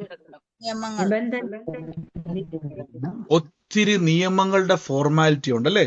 അതായത് ആ ഇന്ത്യൻ പ്രസിഡന്റും നിങ്ങളുമായി കണക്ട് ചെയ്യുന്ന ഒരു കണ്ണി വേണം അല്ലെ? ഇന്ത്യൻ നിയമപ്രകാരം ഒത്തിരി കണ്ണികളുണ്ട്. പഞ്ചായത്ത് പ്രസിഡന്റ് ഉൾപ്പെടെ, MLA ഉൾപ്പെടെ, മന്ത്രി ഉൾപ്പെടെ ഒത്തിരി കണ്ണികൾ ചേർന്നെങ്കിൽ മാത്രമേ ഇന്ത്യൻ പ്രസിഡന്റുമായിട്ട് ബന്ധപ്പെടാൻ പറ്റത്തുള്ളൂ. അപ്പൊ എന്തിനാണ് ഈ ഒത്തിരി കണ്ണികൾ? പഞ്ചായത്ത് പ്രസിഡന്റ് എന്തുവാണ്? ഗവൺമെന്റിന്റെ കീഴിലാണ്. അപ്പം മന്ത്രി ഗവൺമെന്റിന്റെ കീഴിലാണ്. അപ്പൊ ഇതെല്ലാം കീഴേ വരുന്നവരാണ്. ഇവർക്ക് എല്ലാവരിലൂടെ മാത്രമേ ഇന്ത്യൻ പ്രസിഡന്റുമായിട്ട് ബന്ധപ്പെടാൻ പറ്റത്തുള്ളൂ. എന്നാൽ നമുക്ക് കിട്ടിയൊരു ഗുണമെന്ന് പറഞ്ഞാൽ പിതാവിനോട് ബന്ധപ്പെടുവാൻ ഏക മധ്യസ്ഥനായ യേശു മതി. എന്തുകൊണ്ടെന്നാൽ യേശുവിന്റെ വാക്ക് മാത്രമേ പിതാവ് അംഗീകരിക്കത്തുള്ളൂ. ശ്രദ്ധിച്ചോണം, യേശുവിന്റെ വാക്ക് പിതാവ് അംഗീകരിക്കാൻ കാരണം ദൈവത്തിന്റെ സന്നിധിയിൽ പോയി നിന്ന്, ദൈവത്തോട് പോയി നിന്നിട്ട് ഈ വ്യക്തി എന്റെ നാമത്തിൽ കർത്താവെ വലിയ സങ്കടത്തോടെ ഈ ദിവസങ്ങളിൽ വചനം പറഞ്ഞുകൊണ്ടിരിക്കുക, വലിയ പ്രതികൂലത്തിന്റെ അകത്താ കേട്ടോ, വലിയ കടഭാരത്തിന്റെ അകത്ത്, രോഗത്തിന്റെ അകത്ത്, സങ്കടത്തിന്റെ അകത്തൊക്കെ ഇരുന്നുകൊണ്ട് ആ വചനം പറയുമ്പോൾ ആ വ്യക്തി ഉണ്ടല്ലോ എന്റെ പേര് പറഞ്ഞാൽ വിശ്വസിക്കുന്നത്, എന്റെ നാമത്തിലാണ് സ്നാനപ്പെട്ടിരിക്കുന്നത്, എന്റെ നാമത്തിലെ കർത്താവെ വചനം പറയുന്നത്, പിതാവെ ആ വ്യക്തിയുടെ മുമ്പിൽ കണ്ണടയ്ക്കാൻ പറ്റത്തില്ല എന്ന് പറഞ്ഞു പിതാവിനോട് പോയി സംസാരിക്കുവാൻ യോഗ്യനാരാ ഉള്ളത്? കുഞ്ഞാടെ നീ യോഗ്യനെന്ന് നമ്മൾ പറയുന്നത് അല്ലേ? നീ യോഗ്യൻ. മനുഷ്യർക്കും ദൈവത്തിനും നടുവിൽ നിന്നുകൊണ്ട് സംസാരിക്കുവാൻ യോഗ്യൻ ആരാ ഉള്ളത്? പറ. അപ്പോസ്തലനായ പൗലോസിലേക്ക് പറ്റുമോ? മോശ പോലും ധൈര്യമില്ല. പഴയ നിയമത്തിന്റെ മധ്യസ്ഥനായ മോശയ്ക്ക് ധൈര്യമില്ല. അബ്രഹാം പിതാവിന് ധൈര്യമില്ല. ബൈബിളിൽ പറഞ്ഞു അടുത്തുകൂടാത്ത വെളിച്ചത്തിൽ വസിക്കുന്ന ദൈവമാണ്. പഴയ നിയമത്തിൽ പറഞ്ഞിരിക്കുന്നു ഒരു മൃഗമെങ്കിലും അവിടെ തൊട്ടാൽ അതിനെ കൊന്നുകളയുവാൻ അത്രത്തോളം വിശുദ്ധനായ ദൈവമാണ്. ആർക്കുണ്ട് ധൈര്യം? കർത്താവായ യേശുവിനല്ലാതെ മറ്റാർക്കുമില്ല. സ്വർഗസ്ഥനായ പിതാവിന്റെ അടുക്കൽ പോയിട്ട് പിതാവേ എന്റെ നാമത്തിൽ ഈ മക്കളെ ചോദിച്ചുകൊണ്ടിരിക്കുമ്പോൾ അവർക്കത് കാര്യം സാധിപ്പിക്കണം അപ്പാ എന്ന് പറയുവാൻ ധൈര്യമുള്ളത് ബൈബിൾ പറയുന്നു യേശുവിന് മാത്രം. തെളിവെന്തുവാ? ഈ വചനം ഉറക്കെ ഒന്ന് വായിച്ചേ, ഒന്ന് ഉറക്കെ വായിക്കണം. എന്റെ കേക്കെ ഒന്ന് വായിച്ചേ. നിങ്ങൾ എന്റെ നാമത്തിൽ അപേക്ഷിക്കാന്നല്ല, ചോദിക്കാന്ന് കേട്ടോ. എന്റെ നാമത്തിൽ പിതാവിനോട് ചോദിക്കുന്നതൊക്കെയും പിതാവ് പുത്രനിൽ മഹത്വപ്പെടുത്തേണ്ടതിന് ഞാൻ ചെയ്തു തരും. യേശു പറയുക ഞാൻ ചെയ്തു തരും. ഇതാണ് ഏക മധ്യസ്ഥൻ. ഒരാളെ ഇതുപോലെ പറയാൻ പറ്റത്തില്ല. പൗലോസ്ലീഹ പറഞ്ഞില്ല എന്റെ നാമത്തിൽ ചോദിക്കുക ഞാൻ റെഡിയാക്കി തരാം എന്ന് പറഞ്ഞിട്ടില്ല. ഒരു സ്ഥലത്തുമില്ല. അങ്ങനെ ചെയ്തോടത്തല്ല അവർ എതിർത്തതേ ഉള്ളൂ. പൗലോസിനെയും പത്രോസ്ലീഹായിനെയൊക്കെ വലിയ ആളാക്കാൻ നോക്കിയെടുത്ത് അവർ സ്വന്തമായിട്ട് എന്ത് ചെയ്തു? സ്വന്തം വസ്ത്രം കീറി നഗ്നരായി മാറുന്നതായിട്ട് കാണുന്നുണ്ട് നമുക്കവിടെ. അപ്പൊ യേശുവിന്റെ നാമത്തിൽ വചനം പറയണം. അപ്പൊ എന്താ സംഭവിക്കുന്ന അറിയോ? മധ്യസ്ഥ പ്രാർത്ഥന ആക്റ്റീവ് ആകും. രണ്ട്, യേശുവിന്റെ രക്തം എനിക്ക് വേണ്ടി സംസാരിക്കും. എനിക്ക് ഏതെങ്കിലും കുറവ് പിശാച് പറയാ, അയ്യോ പിതാവെ കൊടുക്കരുത്, അവർക്ക് ആ കുറവുണ്ട്, ഈ കുറവുണ്ടെന്ന് പറയുമ്പോഴേക്കും യേശുവിന്റെ രക്തം പറയാം എല്ലാ കുറവും ഞാൻ പരിഹരിച്ചിട്ടുണ്ട്, ഞാൻ വിലയ്ക്ക് വാങ്ങിയിരിക്കുന്നു. യേശുവിന്റെ രക്തം കൊടുത്ത് നമ്മളെ വിലയ്ക്ക് വാങ്ങിയിരിക്കുന്നു. ഇതാണ് കർത്താവിന്റെ രക്തം എനിക്ക് വേണ്ടി സംസാരിക്കുന്നു. അപ്പൊ ഇത്രയും പവറുണ്ട് മധ്യസ്ഥ പ്രാർത്ഥനയ്ക്കും യേശുവിന്റെ രക്തത്തിനും. ഇതിന്റെ അകത്ത് നിന്നുകൊണ്ടാണ് നിങ്ങൾ ഈ വചനമൊക്കെ പറയുന്നത്. ആമേൻ. ഇത് തിരിച്ചറിയാതെ പല ആളുകളും എന്ത് ചെയ്തും പത്രോസ്ലീഹായോടും മറ്റ് ഞാൻ പറഞ്ഞില്ല സ്ലീഹാമാരായിക്കോട്ടെ, പഴയ നിയമത്തിലും പുതിയ നിയമത്തിലുള്ള വിശുദ്ധന്മാരായിക്കോട്ടെ, അവരെല്ലാം ഞാൻ അംഗീകരിക്കുന്നു, അവരെല്ലാം ഞാൻ വിശ്വസിക്കുന്നു, അവരെല്ലാവരും ഞാൻ റെസ്പെക്ട് ചെയ്യുന്നു. കർത്താവിനോട് രക്തസാക്ഷിയായവരുണ്ട്, വിശുദ്ധന്മാരുണ്ട്. പക്ഷേ അവരുടെ അടുക്കൽ പോയിട്ട് നിങ്ങൾ മധ്യസ്ഥ പ്രാർത്ഥന പ്രാർത്ഥിക്കരുത്, തെറ്റാണ്. വചനപ്രകാരം അത് തെറ്റാണ്. അല്ലെങ്കിൽ നിങ്ങൾ അതുമായിട്ട് ബന്ധപ്പെട്ടൊരു വാക്യം കാണിക്കണം. അവിടെ വാക്യങ്ങളില്ല, കേട്ടുകേൾവികളാണ്. ഇപ്പൊ ഞാൻ ഉദാഹരണമായിട്ട് പറയാ, എന്നിലൂടെ വലിയ പ്രവർത്തനം നടന്നുകൊണ്ടിരിക്കുക. ആമേൻ. വലിയ മരിച്ചുയർക്കുന്ന എന്തുകൊണ്ടാണെന്നറിയാം ആ കാലഘട്ടത്തിൽ അങ്ങനെ ചെയ്യുവാൻ കാരണം? ഏതെങ്കിലും ഒരു വിശുദ്ധനായ ഒരു വ്യക്തി പിന്നീട് കാലഘട്ടം കഴിഞ്ഞപ്പോൾ ആ വ്യക്തിയുടെ നാമത്തിൽ ഒരു പ്രാർത്ഥന ക്രമീകരിക്കുവാൻ കാരണം എന്നാന്ന് വെച്ച് കഴിഞ്ഞാൽ, ഇപ്പൊ ഞാൻ ഈ കാലഘട്ടത്തിൽ ഉപയോഗിക്കപ്പെട്ടുകൊണ്ടിരിക്കുക കർത്താവിന്റെ നാമത്തിൽ. കുറെ കഴിയുമ്പോൾ ദൈവം എന്നെ ശക്തമായിട്ട് ഉപയോഗിക്കും, നിങ്ങളെ ഉപയോഗിക്കും. നിങ്ങളിലൂടെ ഭയങ്കര പ്രവർത്തികൾ ഉണ്ടായിക്കൊണ്ടിരിക്കുക, അസാധാരണമായ പ്രവർത്തികൾ, മരിച്ചവർ പോലും ഉയർക്കുന്ന രീതിയിൽ ദൈവം നിങ്ങളോട് പ്രവർത്തിച്ചുകൊണ്ടിരിക്കുക. കാലം കഴിയുമ്പോൾ നിങ്ങളെ ജനം ഓർക്കും. അപ്പൊ നിങ്ങളുടെ ചിന്തയിൽ ആ വ്യക്തിയാണല്ലോ വലിയ ദൈവപ്രവൃത്തി നടന്നത്. അപ്പൊ അന്നത്തെ കാലത്തെ ആൾക്കാർക്ക് ഒരു ചിന്തയുണ്ടായി, ആ വ്യക്തി ഭയങ്കര ദൈവമായിട്ട് ബന്ധമാണ്. അപ്പൊ നമ്മൾ എന്ത് ചെയ്തെന്ന് വെച്ച് കഴിഞ്ഞാൽ, നമ്മൾ യേശുവിൽ നിന്നുള്ള ശ്രദ്ധ മാറിയിട്ട് ഇപ്പൊ എൻ്റെ പേര് പറയാം, കർത്താവെ നിഖിൽ ബ്രദറിന്റെ നാമത്തിൽ ഞങ്ങൾ പിതാവെ അങ്ങോട്ട് ചോദിക്കുന്ന അപ്പ യേശുവിന്റെ നാമത്തിൽ പിതാവെ നിഖിൽ ബ്രദറിന്റെ നാമത്തിൽ ചോദിക്കുന്ന ആ കാര്യം നടക്കണമെന്ന് പറയുമ്പോൾ, ഒരിക്കലും നിഖിൽ ബ്രദറിന്റെ പേര് പറഞ്ഞ് നിങ്ങൾ ദൈവത്തോട് പ്രാർത്ഥിക്കുമ്പോൾ എനിക്കൊരിക്കലും ദൈവത്തിൽ നിന്ന് മധ്യസ്ഥതം വഹിച്ച് നിങ്ങൾക്ക് മേടിച്ചു തരാൻ കഴിയത്തില്ല. എൻ്റെ പേര് പറഞ്ഞ് അവിടെ നിന്ന് മേടിക്കാൻ പറ്റത്തില്ല. കാരണം എൻ്റെ പേരിൽ ഒന്നും ഓപ്പൺ ആകത്തില്ല. അവിടെ നിങ്ങൾ നോക്കിയാൽ മതി, തെളിവ് ഞാൻ പറയാം. അപ്പോസ്തല പ്രവൃത്തിക്കകത്ത് പറഞ്ഞുകൊണ്ട് പൗലോസ് പ്രസംഗിക്കുന്ന യേശുവിന്റെ നാമത്തിൽ ഭൂതത്തോട് പുറത്തു പോകാൻ പറയും. ഭൂതം പറഞ്ഞുകൊണ്ട് എനിക്ക് പൗലോസിനെ അറിയാം, യേശുവിനെ അറിയാം, ഞാൻ പോകത്തില്ല. അങ്ങനെ ആയിരുന്നെങ്കിൽ പൗലോസിലേക്ക് ഒരു മധ്യസ്ഥം വഹിക്കുവാൻ കഴിയുന്നുവെങ്കിൽ, മധ്യസ്ഥം എടുക്കുവാൻ കഴിയുന്നുവെങ്കിൽ പിശാച് അവിടെ നിന്ന് പോയേനെ. പിശാച് പറയുന്നുണ്ട് ഞാൻ പോകത്തില്ല. തിരിച്ച് പിശാച് അവരെ ആക്രമിച്ചു എന്നാണ് പറഞ്ഞത്. അവരുടെ വസ്ത്രം കീറി നഗ്നരാക്കി അവരെ മുറിവേൽപ്പിച്ചു വിട്ടു. എന്തുകൊണ്ട്? പൗലോസ്ലീഹായുടെ നാമത്തിൽ പറഞ്ഞിട്ട് അവിടെ രോഗം മാറിയില്ല. കാരണം പൗലോസ്ലീഹായുടെ പേര് പറഞ്ഞാൽ സ്വർഗത്തിൽ നിന്നൊന്നും കിട്ടത്തില്ല. കാരണം സ്വർഗം തുറക്കണമെങ്കിൽ യേശു പറഞ്ഞു ഞാൻ വാതിലാകുന്നു, ഞാനാണ് വാതിൽ. സ്വർഗത്തിലെയും ഭൂമിയിലെയും താക്കോൽ എൻ്റെ കയ്യിലാണ് ഉള്ളത്. എനിക്ക് മാത്രമേ കീ ഇട്ട് തുറക്കാൻ പറ്റത്തുള്ളൂ. എൻ്റെ നാമത്തിൽ ചോദിക്കണം പിതാവിനോട്, എന്നാ കിട്ടുമെന്നല്ലേ പറഞ്ഞേക്കുന്നത്. ഇത്രയും വ്യക്തമായിട്ട് ബൈബിൾ എഴുതി വെച്ചിട്ട് ഇതിന് വിരുദ്ധം നിങ്ങൾ പ്രാർത്ഥിച്ചിട്ട് നിങ്ങളുടെ ജീവിതത്തിൽ ഒരു അത്ഭുതം നടന്നാൽ ഞാൻ പറയുന്നു ഡെഫിനറ്റ്ലി ദൈവത്തിൽ നിന്നല്ല. അല്ലെങ്കിൽ ഈ ബൈബിൾ മൊത്തം മാറ്റി എഴുതേണ്ടി വരും. അതല്ലേ സത്യം. അതുകൊണ്ടാണ് ബൈബിള് എത്ര കാലം കഴിഞ്ഞാലും ഇനി സുവിശേഷ വിരോധികൾ കൂട്ടിയിട്ട് കത്തിച്ചാലും, ഇത് പ്രിന്റ് ചെയ്യുന്ന പ്രസ് കത്തിച്ച് കളഞ്ഞാലും, ബോംബിട്ട് ആറ്റം ബോംബിട്ട് കത്തിച്ച് കളഞ്ഞാലും അതിന്റെ പുതിയ വേർഷൻ വന്നിരിക്കും. കാരണം ലോകത്തിൽ വചനം സത്യമായിട്ട് നിൽക്കും. എത്ര നശിപ്പിക്കാൻ നോക്കിയാലും വചനം നിലനിൽക്കും, വ്യക്തമായിട്ട് പറയുന്നു. അപ്പൊ നിങ്ങൾ ഈ ദിവസങ്ങളിൽ പ്രാർത്ഥിക്കുമ്പോൾ, ഒത്തിരി പേരുണ്ട് ചോദിച്ചുകൊണ്ടാണ് ഞാനിത് ഈ ഒരു വാക്യം കിട്ടിയപ്പം, പ്രത്യേകിച്ച് നമ്മൾ എബ്രായ ലേഖനമാണ് ധ്യാനിച്ചുകൊണ്ടിരിക്കുന്നത്.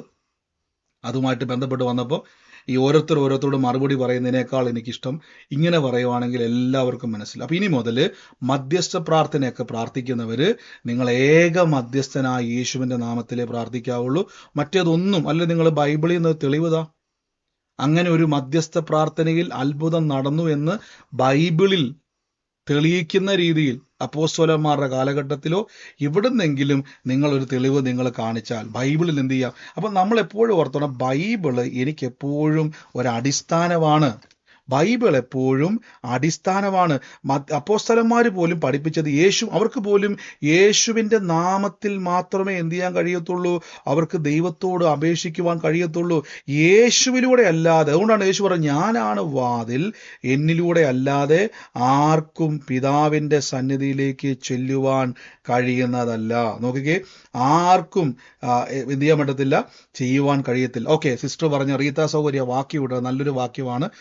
അത് നല്ലൊരു വാക്യമാണ്. വെളിപ്പാട് പുസ്തകം 1-ാം അധ്യായത്തിന്റെ 16-ാമത്തെ വാക്യം അവിടെ നിങ്ങൾക്ക് അവിടെ കാണാൻ പറ്റും.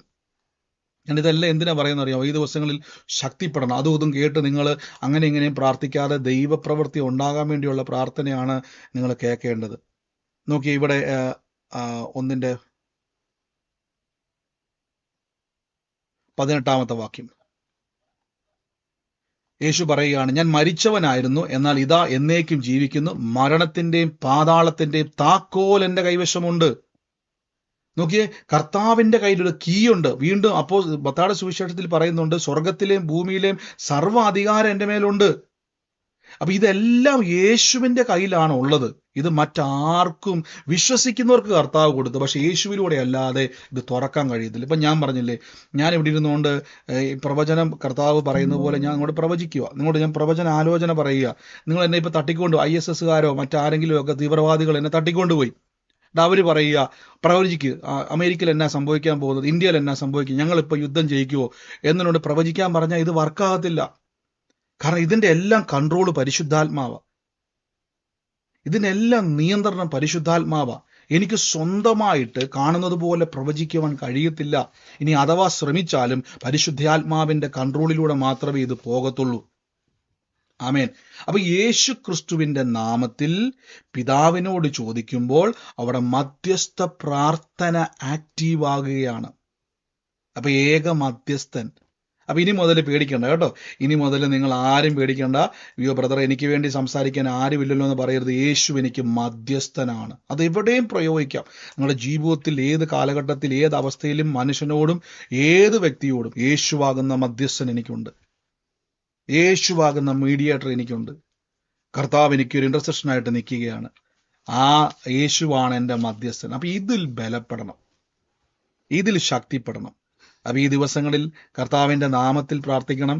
ഇനി എന്നോട് സംശയങ്ങൾ ചോദിക്കുന്നവരുടെ സംശയങ്ങൾ ക്ലിയർ ആയെന്ന് വിശ്വസിക്കുന്നു. ഇനി സംശയങ്ങൾ മാറിയില്ലെങ്കിൽ നിങ്ങൾ നേരെ വാട്സാപ്പിലേക്ക് ചോദിക്കുക.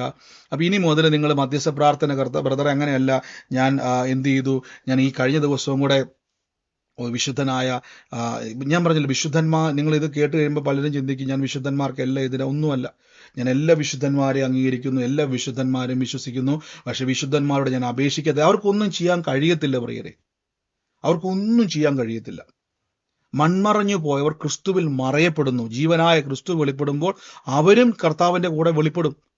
യേശുവിനേക്കാൾ വലുതല്ല ഒരു മധ്യസ്ഥനും. കാര്യം യേശുവാ നമുക്ക് വേണ്ടി വില കൊടുത്തത്. കർത്താവിനേക്കാൾ വലിയ വിലയില്ല. കർത്താവ് ക്രൂശിൽ നമുക്ക് വേണ്ടി പിതാവിന്. അപ്പൊ നിങ്ങൾ എപ്പോഴും ഓർത്തോണം, ദൈവത്തിൽ നിന്നുള്ള അനുഗ്രഹമാണ് നിങ്ങൾ. ഞാൻ പറഞ്ഞല്ലോ സിസ്റ്ററെ, ഈ സമയത്ത് നിങ്ങൾ സംശയം വന്നേക്കാം, ഞങ്ങൾ പിന്നെ എന്തുകൊണ്ടാണ് അങ്ങനെ പഠിച്ചത്. ഞാൻ വീണ്ടും വീണ്ടും പറയുന്നു, നിങ്ങൾ കേട്ട് പഠിച്ചതല്ല. ബൈബിൾ എപ്പോഴും എന്ത് ചെയ്യുന്നു, ബൈബിൾ എപ്പോഴും ചരിത്രത്തെ നല്ല ബന്ധപ്പെടുന്നത്. ബൈബിൾ എപ്പോഴും ബൈബിളിന്റെ സ്വഭാവത്തിലാണ് നിൽക്കുന്നത്. ഇപ്പൊ ഞാൻ നിങ്ങളോട് പറയുക, നാളെ മുതൽ സഹോദരി എന്ത് ചെയ്യണം, നിങ്ങൾ ഓടി നടന്ന് പ്രാർത്ഥിച്ചാൽ അത്ഭുതം നടക്കും. നിങ്ങൾ ഓടാൻ തയ്യാറാവും അല്ലേ? ചിലപ്പോൾ നിങ്ങൾ ഓടുന്ന വഴിക്ക് നിങ്ങൾ വിശ്വസിച്ച് പറയുകയാണ് യേശുവിന്റെ നാമത്തിൽ, യേശുവിന്റെ നാമത്തിൽ, യേശുവിന്റെ നാമത്തിൽ അത്ഭുതം ഉണ്ടാകട്ടെ. ഓടുന്ന കൂട്ടത്തിൽ പറയുമെന്ന് വിചാരിച്ചു. ഇപ്പൊ ടോമസ് പവറിനോട് ഞാൻ പറയാം, ടോമസ് പവറെ അങ്ങ് ഓടാൻ പറയുക. ടോമസ് പവർ ഓടിക്കൊണ്ടിരിക്കുക. അപ്പൊ ഓടുന്ന കൂട്ടത്തിൽ ടോമസ് പവർ പറയുക യേശുവിന്റെ നാമത്തിൽ പിതാവ് അത്ഭുതം ഉണ്ടാകട്ടെ എന്ന് പറയുമ്പോൾ അത്ഭുതം ഉണ്ടായി. അപ്പൊ നാളെ മുതൽ ടോമസ് പവർ പറയുകയാണ് ഓടി നടന്ന് പ്രാർത്ഥിച്ചാൽ അത്ഭുതമാണ്. ഞാൻ അനുഭവിച്ച ആളാ. എൻ്റെ അനുഭവം കൊണ്ട് ഞാൻ പറയാ, ഞാൻ ഓടുമായിരുന്നു. പാലക്കാട് മുതൽ ഞാൻ എന്ത് ചെയ്തു, ഓടി തൃശ്ശൂർ എത്തിയപ്പോഴേക്കും ഭയങ്കര അത്ഭുതം. എന്താ അവിടെ സംഭവിച്ചെന്നറിയാവോ? അവിടെ യേശുവിന്റെ നാമത്തെ ഉപയോഗിച്ചു. ഓടിയതല്ല കാര്യം, യേശുവിന്റെ നാമത്തെ പറഞ്ഞുകൊണ്ടിരുന്ന ഓടിയപ്പോൾ. അപ്പൊ ഓട്ടത്തിനല്ല മിടുക്ക്, പറഞ്ഞ വാക്കിന്റെ ശക്തിയാ. ആമേൻ. ഇതുകൊണ്ടാണ് പല കാലഘട്ടത്തിലും ചരിത്രങ്ങൾ തിരിഞ്ഞും മറിഞ്ഞും എല്ലാം പോയിക്കൊണ്ടിരുന്നു. ആൾക്കാർ അനുഭവങ്ങളെ സാക്ഷ്യമാക്കാൻ തുടങ്ങി, അനുഭവങ്ങളെ ഉപദേശമാക്കാൻ തുടങ്ങി. അതാണ് പലയിടങ്ങളിലും സംഭവിച്ചത്. അതുകൊണ്ടാണ് അതിങ്ങനെ ലോകം മുഴുവൻ സ്പ്രെഡ് ചെയ്തിട്ടുണ്ട്. അപ്പൊ എനിക്കിത് തിരുത്താൻ പറ്റൂല്ല. പക്ഷേ എപ്പോഴും ഓർത്തോണം, കർത്താവിന്റെ വചനത്തിൽ പറയുന്നു യേശുക്രിസ്തു എല്ലാവരെയും എടുക്കാൻ വേണ്ടി അല്ല വരുന്നത്. വല്ലിക്കുന്ന രണ്ടുപേരിൽ ഒരാൾ എടുക്കപ്പെടും, ഒരാൾ തള്ളപ്പെടും. സത്യസുവിശേഷത്തിൽ ഇരിക്കുന്ന വ്യക്തി എടുക്കപ്പെടും യേശുവിന്റെ വരവിൽ, അല്ലാത്തവരെല്ലാം തള്ളപ്പെടും. അപ്പൊ അവത്തിൽ ഏത് കൂട്ടത്തിലാണ് നിങ്ങൾ വരേണ്ടതെന്ന് നിങ്ങൾ തീരുമാനിക്കണം. നന്ദി പിതാവേ. നമുക്ക് ഒരുമിച്ച് പ്രാർത്ഥിക്കാം. അപ്പൊ ഈ ദിവസങ്ങളിൽ മധ്യസ്ഥ പ്രാർത്ഥന, രണ്ട് കാര്യമാണ് നടക്കുന്നത്. യേശുവിന്റെ രക്തത്തിന്റെ ശക്തിയും മധ്യസ്ഥന്റെ ശക്തിയും വ്യാപരിക്കും. അപ്പൊ ഇന്നു മുതൽ എനിക്ക് മധ്യസ്ഥനുണ്ട്. കർത്താവായ യേശുവാണ് എൻ്റെ മധ്യസ്ഥൻ. യേശുവിലൂടെ എനിക്കത് കിട്ടും. ഈ മധ്യസ്ഥന്റെ പ്രത്യേകത കൊരിന്ത്യലേഖനത്തിൽ വാക്യമുണ്ട്, യേശുക്രിസ്തു മുഖാന്തരം ദൈവത്തോട് അടുക്കുന്നവർക്ക് വേണ്ടി പക്ഷപാതം ചെയ്യുവാൻ സദാ ജീവിക്കുന്നവരാകിയാൽ അവരെ പൂർണ്ണമായും രക്ഷിപ്പാൻ യേശു പ്രാപ്തനാണ്. യേശു പ്രാപ്തനാണ്. യേശുവിന്റെ പ്രാപ്തിയാണ് എൻ്റെ ബലം. യേശു പ്രാപ്തനായതുകൊണ്ട് എൻ്റെ പ്രാർത്ഥനകൾ നടക്കും. ഞാൻ പറയുന്ന വചനം നടക്കും. യേശു പ്രാപ്തനാണ്. യേശുവിൻ്റെ പ്രാപ്തിയാണ് എൻ്റെ വിശ്വാസം, എൻ്റെ ധൈര്യം. ഹല്ലേലൂയ. സ്വർഗീയ നല്ല പിതാവേ, ഇനി നാളെ മുതൽ ആരും കുറേ പേര് ഇന്നാൾ ഒരു പ്രാർത്ഥന എടുത്ത സമയത്ത് പ്രെയർ ലൈനിലേക്ക് വിളിച്ചിട്ട് ആൾക്കാർ ഞങ്ങളുടെ വിശ്വാസം അങ്ങനെയല്ലായിരുന്നു, ഞങ്ങളുടെ വിശ്വാസം ഇങ്ങനെയായിരുന്നു. നിങ്ങളോട് ഞാൻ പറയുന്നു, ചുമ്മാ വിളിച്ചിട്ട് അതും ഇതും പറയാതെ നിങ്ങൾ തെളിവ് കാണിക്കുക. വചനത്തിലുള്ളത് നിങ്ങൾ തെറ്റിദ്ധരിപ്പിക്കാൻ വേണ്ടിയോ വഴക്കുണ്ടാക്കാൻ വേണ്ടിയല്ല. നമ്മൾ പിശാചിന്റെ വലയിൽ കുടുങ്ങിപ്പോകരുത്. വചനത്തിൽ ഒരു വാക്ക് കാണിക്കും നിങ്ങൾ. ആ വചനം ബ്രദറെ ഇങ്ങനെ ഉണ്ടല്ലോ, പിന്നെ എന്തുകൊണ്ടാണ് അങ്ങനെ പറഞ്ഞെന്നുള്ളതിന് തീർച്ചയായിട്ടും ഞാൻ പറഞ്ഞല്ലോ, ഉൽപ്പത്തി മുതൽ വെളിപ്പാട് വരെ ഒരു സ്ഥലത്ത് പോലും അപ്പോസ്തലന്മാർ സ്വന്തമായിട്ട് ക്ലെയിം ചെയ്തിട്ടില്ല. അഥവാ ക്ലെയിം ചെയ്തോടുത്ത് പിശാച് പോലും അത് എതിർത്തിട്ടുണ്ട്. പൗലോസ് ശ്ലീഹ പ്രസംഗിക്കുന്ന യേശുവിന്റെ നാമത്തിൽ വിടുതൽ ഉണ്ടാകട്ടെ എന്ന് പറയുമ്പോഴേക്കും അവിടെ പിശാച് പോലും പറഞ്ഞിട്ട് നോ, ഇല്ല, നടക്കത്തില്ല ഒരു പരിപാടി, ഞാൻ പോകത്തില്ല. ഞാനിവിടെ നിന്ന് പോകത്തില്ല. അപ്പം പിശാച് നോക്കിയിരിക്കുക ദൈവത്തിന്റെ ഉപദേശത്തിന് വിരുദ്ധമായിട്ട് എന്താ ഉള്ളത്. അതങ്ങനെ ആരാ പ്രാർത്ഥിക്കുന്നത്? അവൻ അനുഗ്രഹിക്കുക. എന്താണെന്നറിയോ? അവന്റെ കൺട്രോളിലേക്ക് വരാൻ വേണ്ടിയാ. അവന് നിങ്ങളുടെ ഭവനത്തിലോട്ട് കയറണം എങ്ങനെയും. ഒരിക്കലും അവൻ എന്ത് ചെയ്യാൻ നിങ്ങളുടെ തള്ളിയിട്ട് കയറാം, പക്ഷെ അവൻ തന്ത്രത്തിലൂടെ കയറി പ്രവേശിക്കുന്നു. നന്ദി പിതാവേ. വരും ദിവസങ്ങളിൽ നമുക്ക് കൂടെ എടുക്കാം. നിങ്ങളുടെ സംശയങ്ങൾ അനുസരിച്ച് ഈ വാക്യം എനിക്കറിയാം ഒത്തിരി സംശയങ്ങൾ വരും.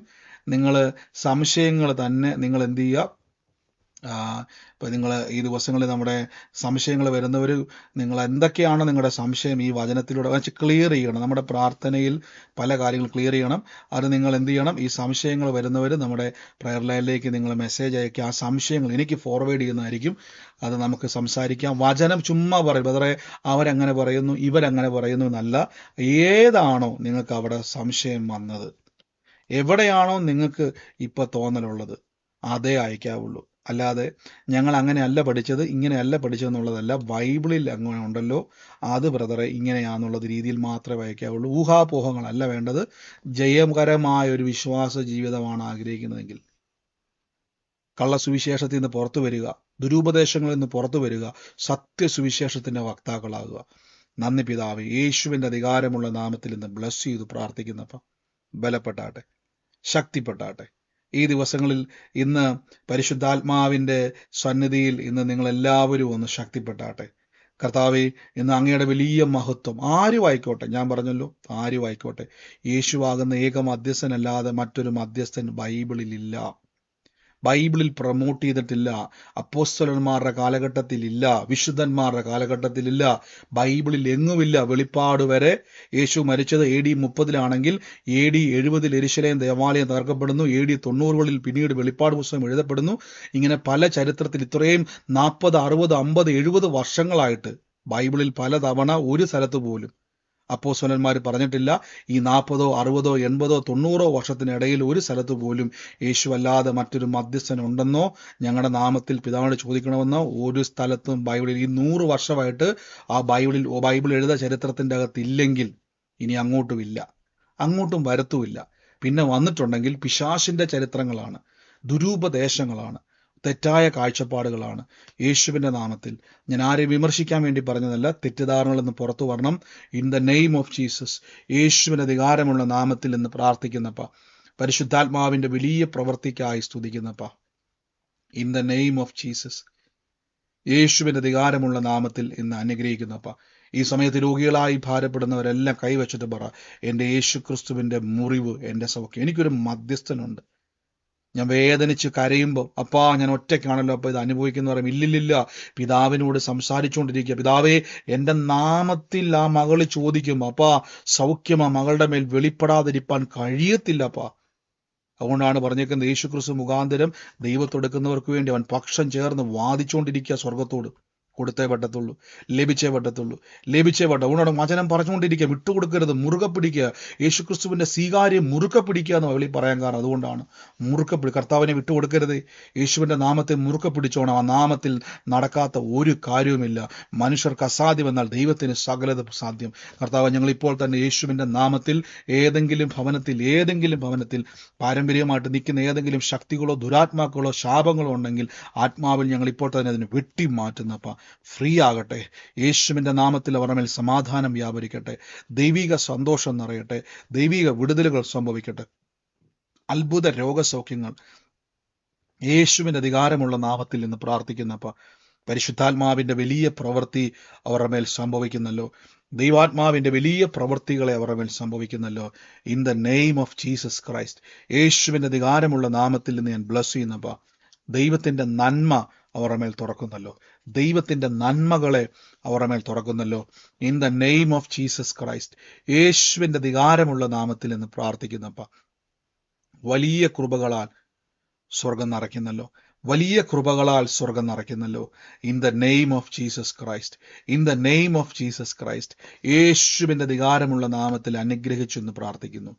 ഈ നിമിഷം രോഗികളായി ഭാരപ്പെടുന്നവർ കൈവച്ചിട്ട് പറഞ്ഞു, ഞാൻ ഈ രോഗത്തെ അനുഭവിക്കേണ്ട കാര്യമില്ല, ആ കാലഘട്ടം കഴിഞ്ഞു, യേശു ക്രിസ്തു എനിക്ക് വേണ്ടി വില കൊടുത്തു. പറ, എൻ്റെ സൗഖ്യത്തിന്റെ വില യേശു കൊടുത്തു, എൻ്റെ ആരോഗ്യത്തിന് വേണ്ടിയുള്ള വില യേശു കൊടുത്തു, എനിക്ക് ആരോഗ്യം തന്നതിന് നന്ദി, സൗഖ്യമാക്കി തന്നു. ഇത്രയും ചിന്തിച്ചാൽ അത് വില കൊടുത്തു.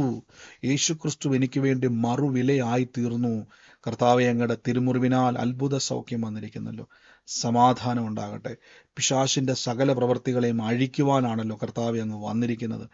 ഞാൻ യേശുവിന്റെ നാമത്തിൽ ഓരോ വ്യക്തികളെയും ഇന്ന് ബ്ലസ് ചെയ്ത് പ്രാർത്ഥിക്കുന്നപ്പ. Thank you Holy Spirit, thank you Holy Spirit, thank you Holy Spirit. യേശുവിന്റെ അധികാരമുള്ള നാമത്തിൽ ബ്ലസ് ചെയ്ത് പ്രാർത്ഥിക്കുന്നപ്പ. നന്ദി കർത്താവെ, നന്ദി കർത്താവെ, നന്ദി പിതാവേ.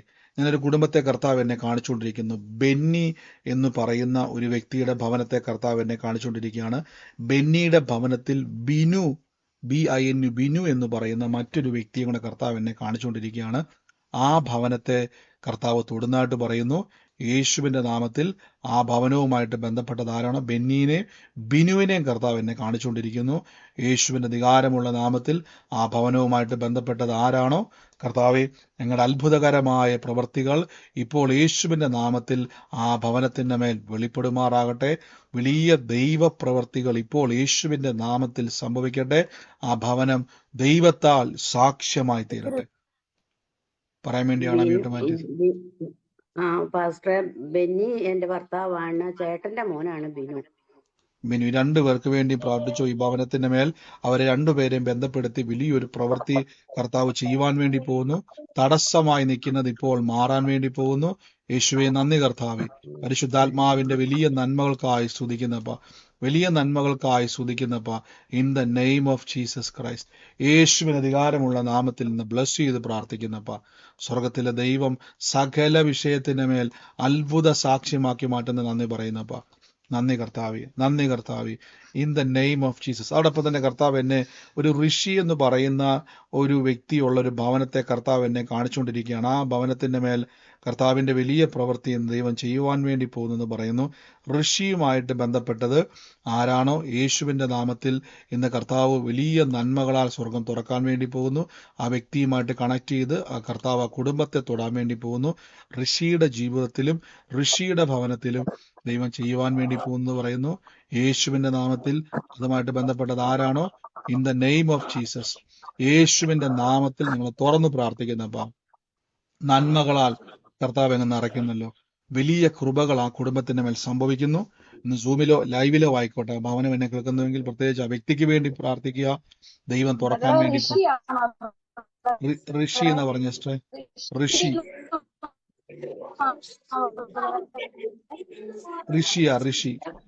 ഋഷി എന്റെ അങ്കിളിന്റെ മോനാ ബ്രദറെ. അവന് വേണ്ടി പ്രാർത്ഥിച്ചോണം. കർത്താവിനെ സ്പർശിക്കാൻ യേശുവിന്റെ നാമത്തിൽ കുടുംബത്തിന് വേണ്ടി പ്രാർത്ഥിച്ചോണം. വലിയൊരു അനർത്ഥം കർത്താവ് എടുത്തു മാറ്റുന്നു. വലിയൊരു സാക്ഷ്യമായിട്ട് കർത്താവ് തുറക്കാൻ വേണ്ടി പോകുന്നു. നന്ദി കർത്താവെ. In the name of Jesus, യേശുവിന്റെ നാമത്തിൽ എന്ന് പ്രാർത്ഥിച്ചു അനുഗ്രഹിക്കുന്നപ്പ. നന്ദി പിതാവേ, നന്ദി കർത്താവേ. യേശുവിന്റെ നാമത്തിൽ ഞാൻ അതോടൊപ്പം തന്നെ കർത്താവ് എന്നെ ഒരു ഭവനത്തെ കർത്താവ് എന്നെ കാണിക്കുന്നു. ഒരു മാതാവിന്റെ കാലഘട്ടമാണ് കർത്താവ് എന്നെ കാണിക്കുന്ന. ആ കുടുംബത്തിന്റെ മേൽ വലിയൊരു ശാപത്തിന്റെ സകല മുറിവുകളും ഇന്ന് ആ കുടുംബത്തിൽ നിന്ന് മാറാൻ വേണ്ടി പോകുന്നു. സുധാമണി എന്ന് പറയുന്ന ഒരു മാതാവ് ഉണ്ടായിരുന്ന ഒരു ഭവനത്തെ കർത്താവ് എന്നെ കാണിച്ചുകൊണ്ടിരിക്കുകയാണ്. സുധാമണി എന്ന് പറയുന്ന ഒരു മാതാവിന്റെ ഭവനത്തെ കർത്താവ് എന്നെ കാണിച്ചുകൊണ്ടിരിക്കുന്നു. ആ ഭവനത്തിന്റെ മേൽ നാളുകളായി നിന്നിരുന്ന ഒരു ശാപത്തിന്റെ എല്ലാവിധമാകുന്ന വാതിലുകളെയും ഇപ്പോൾ യേശുവിന്റെ നാമത്തിൽ ആ കുടുംബത്തിൽ നിന്ന് അഴിയുന്നു. ഒരു സ്ഥലത്ത് ബന്ധപ്പെട്ട് കയറിക്കൂടിയ സകല പിശാചിന്റെ പ്രവർത്തികളും ആ കുടുംബം വിട്ട് അഴിഞ്ഞു മാറുന്നു എന്ന് പറയുന്നു. യേശുവിന്റെ നാമത്തിൽ ആ വ്യക്തി ആരാണോ, കുടുംബം ഏതാണോ, യേശുവിന്റെ നാമത്തിൽ ഞാൻ തുറന്നു പ്രാർത്ഥിക്കുന്നു. സിസ്റ്ററാണ് സുധാമണി. സുധാമണി എന്റെ പേര്. ആ ഭവനവുമായിട്ട് ബന്ധപ്പെട്ട കർത്താവ് കാണിച്ച ഒരു സ്ഥല സംബന്ധമായ പ്രശ്നത്തിന്റെ കൂടെ കർത്താവിന്റെ നാമത്തിൽ ഇന്നൊരു വിടുതലിനെ കർത്താവ് ചെയ്യുവാൻ വേണ്ടി പോകുന്നത് പറയുന്നു. യേശുവിന്റെ നാമത്തിൽ വലിയ ദൈവപ്രവൃത്തിയെ കർത്താവ് ഇന്ന് ചെയ്യുന്നല്ലോ. വലിയ നന്മകളാൽ കർത്താവ് തുറക്കുന്നല്ലോ. യേശുവിന്റെ അധികാരമുള്ള നാമത്തിൽ ഇന്ന് ബ്ലസ് ചെയ്യുന്നപ്പ. കർത്താവിന്റെ കൃപ അവിടെ പെരുകുന്നല്ലോ. Thank you Holy Spirit, thank you Holy Spirit. യേശുവിന്റെ അധികാരമുള്ള നാമത്തിൽ ഇന്ന് ബ്ലസ് ചെയ്യുന്നപ്പ. നന്മ കർത്താവ് തുറക്കട്ടെ, നന്മ തുറക്കട്ടെ.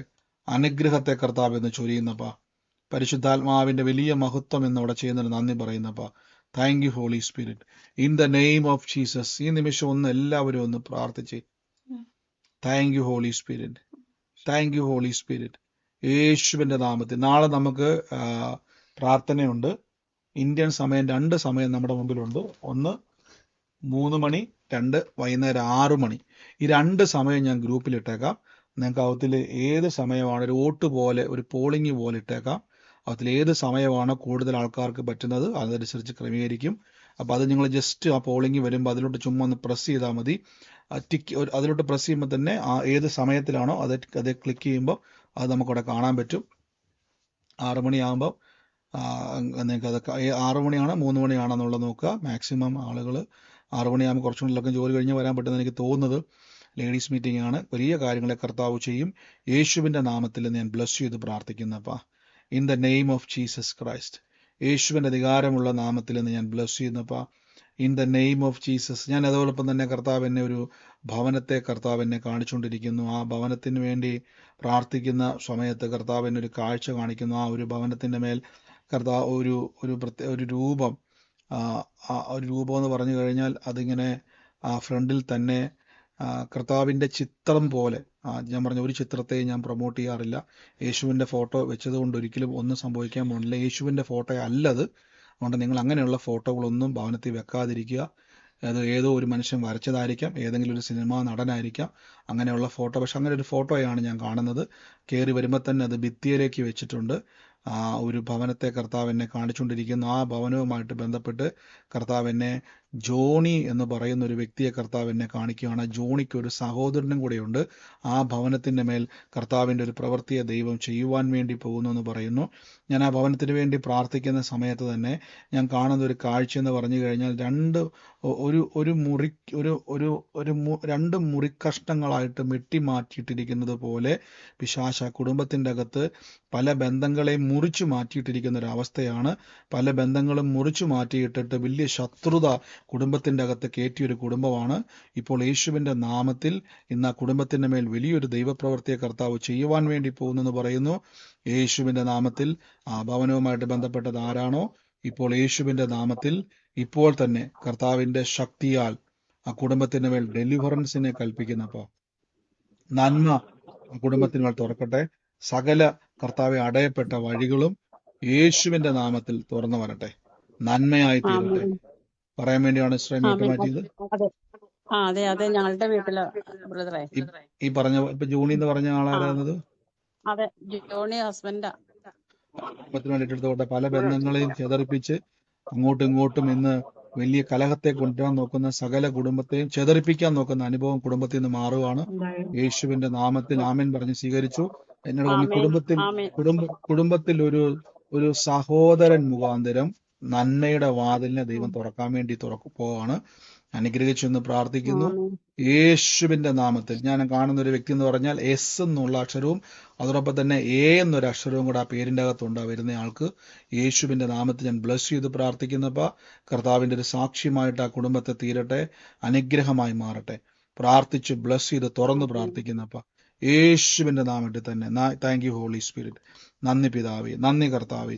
അങ്ങയുടെ നാമത്തിന്റെ ശക്തി വ്യാപരിക്കുന്നല്ലോ, നാമത്തിന്റെ മഹത്വം എന്ന് വ്യാപരിക്കുന്നല്ലോ. ഇപ്പോൾ തന്നെ ഓരോ വ്യക്തികളെ ഞാൻ ബ്ലസ് ചെയ്ത് പ്രാർത്ഥിക്കുന്നപ്പാ. ഹല്ലേലൂയ. അതോടൊപ്പം തന്നെ കർത്താവ് എന്നെ ഒരു ഭവനം കാണിക്കുന്നു. ഈ ചെണ്ടയുണ്ടല്ലോ, ചെണ്ട നമ്മൾ കൊട്ടുന്ന ചെണ്ട, അതിൻ്റെ ഒരു ചെറിയത് ഈ പിള്ളേർ കളിക്കുന്ന കളിപ്പാട്ടം പോലെ ഇരിക്കും. അതുപോലത്തെ ചെറിയൊരു ചെണ്ട കയറി വരുന്ന ലോഞ്ചിൽ തന്നെ, കയറി വരുന്ന ഹോളിൽ തന്നെ അവിടെ ഇരിക്കുന്നുണ്ട് ചെറിയൊരു ചെണ്ട. ആ ചെണ്ട മേടിച്ചുകൊണ്ട് വന്നയാള് അതവിടെ കൊണ്ടുവച്ച് മേടിച്ചുകൊണ്ട് വന്നയാളെ കർത്താവിനെ എടുത്ത് കാണിച്ചുകൊണ്ടിരിക്കുകയാണ്. ആ വ്യക്തിയെ കർത്താവ് തൊടാൻ വേണ്ടി പോവാന്ന് പറയുന്നു. ആ വ്യക്തിയുടെ ജീവിതത്തെ ആ വ്യക്തിയുമായിട്ട് ബന്ധപ്പെടുത്തി സാമ്പത്തിക കുരുക്ക് കൊണ്ടുവന്നിട്ട് കുടുംബത്തിൽ പലപ്പോഴും കലഹങ്ങളെ കൊണ്ടുവന്നിട്ട് സമാധാന അന്തരീക്ഷത്തെ കെടുത്താൻ നോക്കുന്ന പിശാചിന്റെ പ്രവൃത്തികൾ ഇപ്പോൾ കുടുംബം വിട്ട് അഴിഞ്ഞു മാറുന്നു എന്ന് പറയുന്നു. യേശുവിന്റെ നാമത്തിൽ ഈ അടയാളം ശ്രദ്ധിക്കുക, ഇത് നോക്കുക. ഇതുള്ള ഒരു ഭവനത്തെ കർത്താവ് എന്നെ കാണിക്കുന്നു.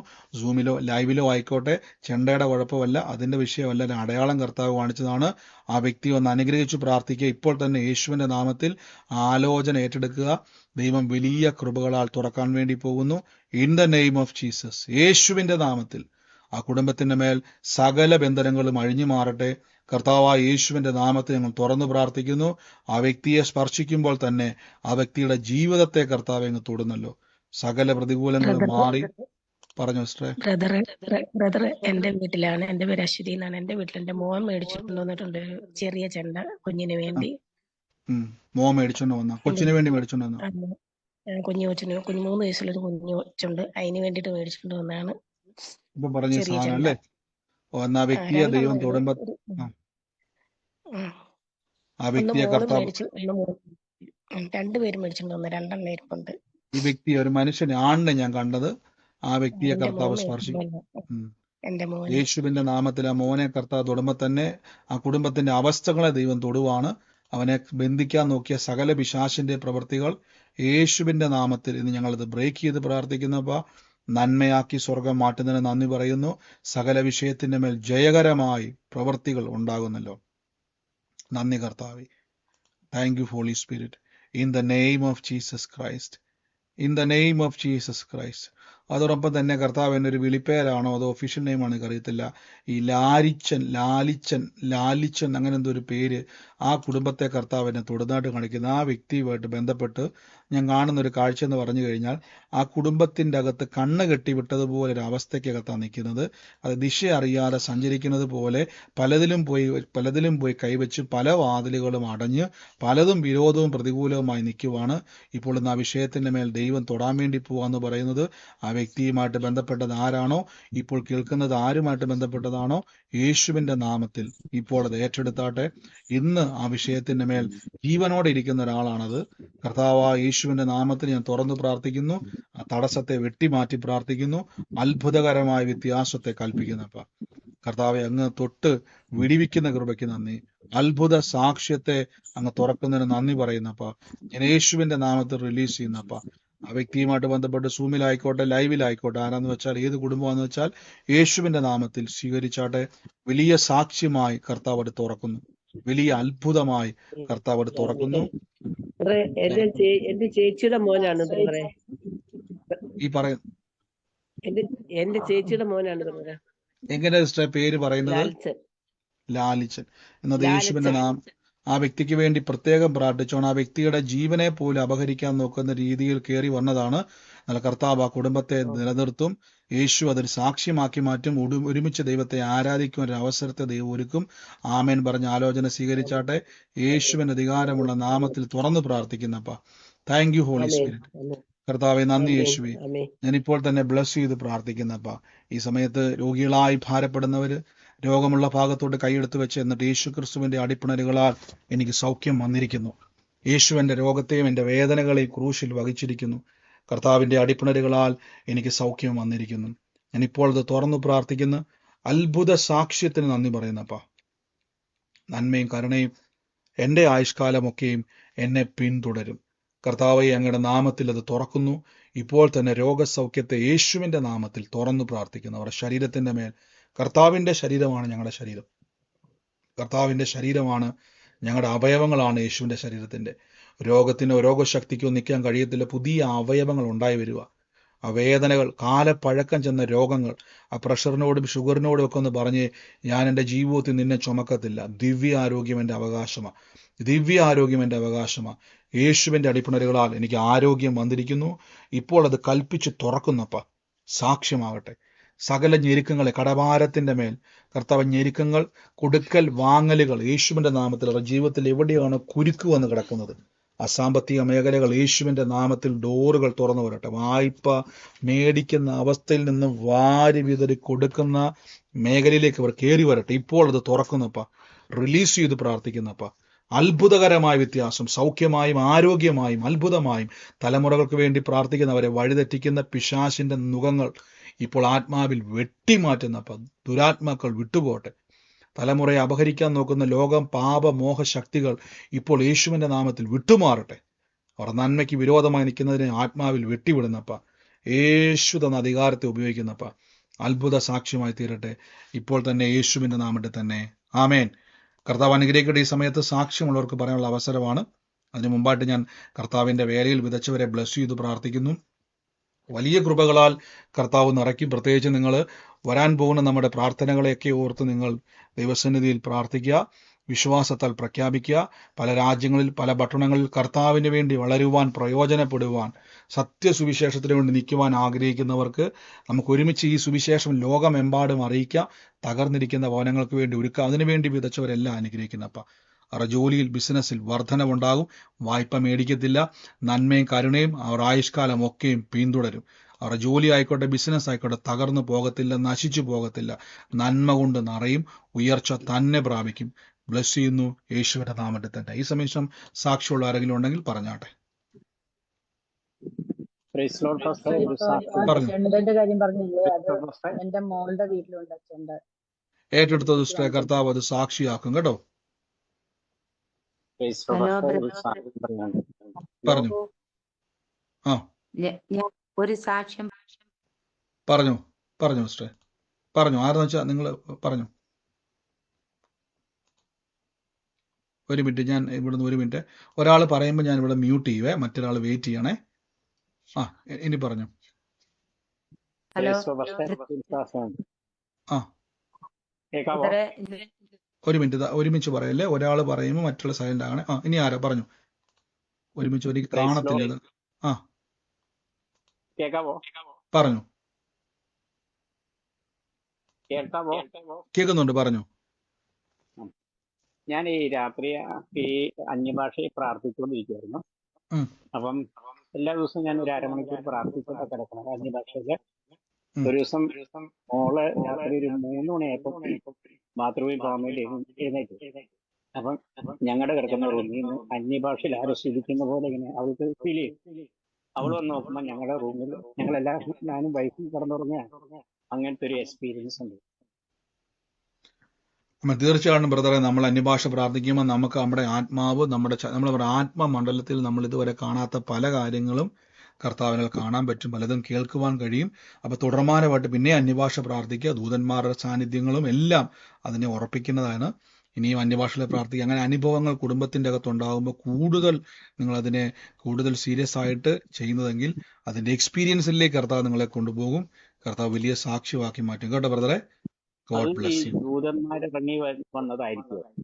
തീർച്ചയായിട്ടും നമുക്ക് ദൂതന്മാരുടെ ഭാഷയുണ്ട്, ദൈവത്തിന്റെ സാന്നിധ്യമുണ്ട്, പല കാര്യങ്ങളുണ്ട് ബ്രദറെ. നമ്മൾ ഈ ദിവസങ്ങളിൽ പിന്നെയും നിങ്ങൾ പ്രാർത്ഥിക്കുമ്പോൾ അത് വ്യക്തമായി അത് ഇടപെടും കേട്ടോ. നമുക്കിപ്പോൾ ഒരു ഊഹാവല്ലേ, നാളെ അത് ക്ലിയർ ആയിട്ട് വരും. പിന്നെയും നിങ്ങൾ അന്യഭാഷയിലെ കുടുംബത്തിന് വേണ്ടി പ്രാർത്ഥിക്കുക. ഇങ്ങനെയുള്ള അനുഭവങ്ങളെ ശ്രദ്ധിക്കുക. ഗോഡ് ബ്ലെസ് യു ബ്രദറെ. ഹലോ ബ്രദറെ, പറഞ്ഞു. ഒരു സാക്ഷ്യം ഇന്നലെ കത്തിന്റെ ബാക്കില് വേദനയുള്ളവര് ഇപ്പൊ സൗഖ്യമാകുമെന്ന് പറഞ്ഞല്ലോ. അപ്പൊ ഞാൻ ഇത് കൂടെ ഇങ്ങനെ വരുന്നോണ്ട് ഞാൻ അന്നേരം പറഞ്ഞില്ലായിരുന്നു. പക്ഷെ ഇന്ന് ഇതുവരെ അതിനുശേഷം ഇതുവരെ എനിക്ക് കൈവേദന വന്നിട്ടില്ല. ഒരു 10-12 കൊല്ലമായി എനിക്ക് അസ്ഥിവേദന, ഭയങ്കര സഹിക്കാൻ വയ്യാത്ത അസ്ഥിവേദനയാണ്. കൈയെടുത്ത് ദൂരെ എറിയാൻ തന്നെ തോന്നും, അത്രയ്ക്ക് വേണ്ടി അസ്ഥിവേദനയായിരുന്നു. അത് ഇന്നലെ ആ പ്രാർത്ഥനയിൽ എനിക്ക് പൂർണ്ണ സൗഖ്യം തന്നു. ഇത് വലിയൊരു സാക്ഷ്യമാണ് റിയോസ് പറഞ്ഞത്. പറയുന്നത് നിങ്ങൾ ആ വാക്കുകൊണ്ട് കൈയെടുത്ത് കളയണമെന്ന് തോന്നുന്ന രീതിയിൽ അതുപോലെ വേദന സഹിക്കുന്ന ആളായിരുന്നു. 12 വർഷം. എത്ര സിസ്റ്ററെ? 12 വർഷം അസ്ഥി ഭയങ്കര വേദന, ആ മുട്ടിന്റെ അവിടെ കൈമുട്ട്. ഇന്നലെ പ്രാർത്ഥിച്ചത് അങ്ങനെയായിരുന്നു. മുട്ടിന്റെ പുറകിലായിട്ട് വേദനയുള്ള, അസഹ്യമായ വേദനയുള്ളവർക്കെല്ലാം സൗഖ്യമാകുന്നു എന്ന് പറഞ്ഞു ഇന്നലെ. ആമേൻ. ഇത് വലിയൊരു പ്രവചനാലോചനയുടെ സൗഖ്യമാണ്. പറഞ്ഞു ആ സമയത്ത് എനിക്ക് സൗഖ്യമായി. ആമേൻ. അത് വലിയൊരു സാക്ഷി. സിസ്റ്റർ കേരളത്തിൽ എവിടെയാ സിസ്റ്റർ? നാട്ടിലെവിടെയാ? ഞാൻ തിരുവനന്തപുരം ജില്ലയിലെ ചിറയൻകീഴ്. അപ്പൊ തിരുവനന്തപുരത്ത് നമുക്ക് എല്ലാവരും കേൾക്കുക ഈ സാക്ഷ്യം പറഞ്ഞ അനേകര് 12-20 വർഷമായിട്ട് രോഗിയെ കിടക്കുന്ന അനേകർക്ക് സൗഖ്യമാകുവാൻ ഇത് അവസരമാണ്. പ്രീസ്റ്റ് പറഞ്ഞ പോലെ തന്നെ 12 വർഷമായിട്ടുണ്ടായിരുന്നു. നിങ്ങളെ കേട്ടല്ലോ, കൈ വേദന കൊണ്ട് അത് കളയാൻ പോലും തോന്നുന്ന രീതിയിൽ അത്രയ്ക്കും വേദന അനുഭവിച്ചു. എന്നാൽ യേശു ക്രിസ്തു ഇന്നലെ പരിശുദ്ധാത്മാവിന്റെ പ്രവചനത്തിലൂടെ ആ രോഗം എവിടെയാണെന്ന് മനസ്സിലാക്കി കൈയുടെ പിൻഭാഗത്തല്ലേ സിസ്റ്ററെ, അസ്ഥിയുടെ മേൽ കർത്താവിന്റെ സൗഖ്യത്തെ കർത്താവ് ചെയ്യുവാൻ വേണ്ടി പോകുന്നു എന്ന് പറഞ്ഞ് ശ്രദ്ധ ഏറ്റെടുത്തു. ആ നിമിഷം തന്നെ 12 വർഷമായിട്ടുണ്ടായിരുന്ന ആ രോഗശക്തി ആ ശരീരം വിട്ട് മാറിയിരിക്കുന്നു. കർത്താവ് കൊടുത്ത അത്ഭുത സൗഖ്യത്തിന് നന്ദി, യേശുവിന്റെ നാമത്തിൽ തന്നെ. God bless you sister. ഇത് അനയോട് പറഞ്ഞു കേട്ടോ. രോഗികളെ കാണുമ്പോൾ ഓർത്തോണം, എന്നെ സൗഖ്യമാക്കി യേശു അവരെ സൗഖ്യമാക്കും. കൈവച്ച് പ്രാർത്ഥിച്ചോണം, സൗഖ്യമാക്കിക്കോണം യേശുവിന്റെ നാമത്തിൽ തന്നെ. ആമേൻ. God bless you. മറ്റാരെങ്കിലും ഉണ്ടോ? എന്തോ പറഞ്ഞു? ഒരു മിനിറ്റ് സിസ്റ്റർ, മ്യൂട്ട് ആയി പോയല്ലോ. ബ്രദറെ, എനിക്കൊരു എന്തോ സാക്ഷ്യം പറയാനുണ്ട്. പറഞ്ഞു? എനിക്കൊരു സാക്ഷ്യം പറയാനുണ്ട്. ആ കഴിഞ്ഞ ശനിയാഴ്ച ഞാൻ ഓഫീസിലേക്ക് ഓട്ടോ വിളിച്ച് ചെന്ന് അന്നേരം ബാഗ് ഓട്ടോയിൽ നിന്ന് എടുത്തു മാറിയില്ല. അതിന് മുന്നേ ബാഗ് എടുത്തു കാലിലേക്ക് ഓട്ടോ കയറി 4 വിരലും പാദവും കാലിന്റെ ഓട്ടോയുടെ വീല് കയറി ഇരുന്നു. 1 മിനിറ്റോളം എന്റെ കാലയിൽ ഇരുന്നു. എന്നിട്ട് ഞാൻ പറഞ്ഞു, ഓട്ടോ എടുക്ക്, എന്റെ കാലിലല്ല ഓട്ടോ ഇരിക്കുന്നു, ഞാൻ മാറിയിട്ടില്ല.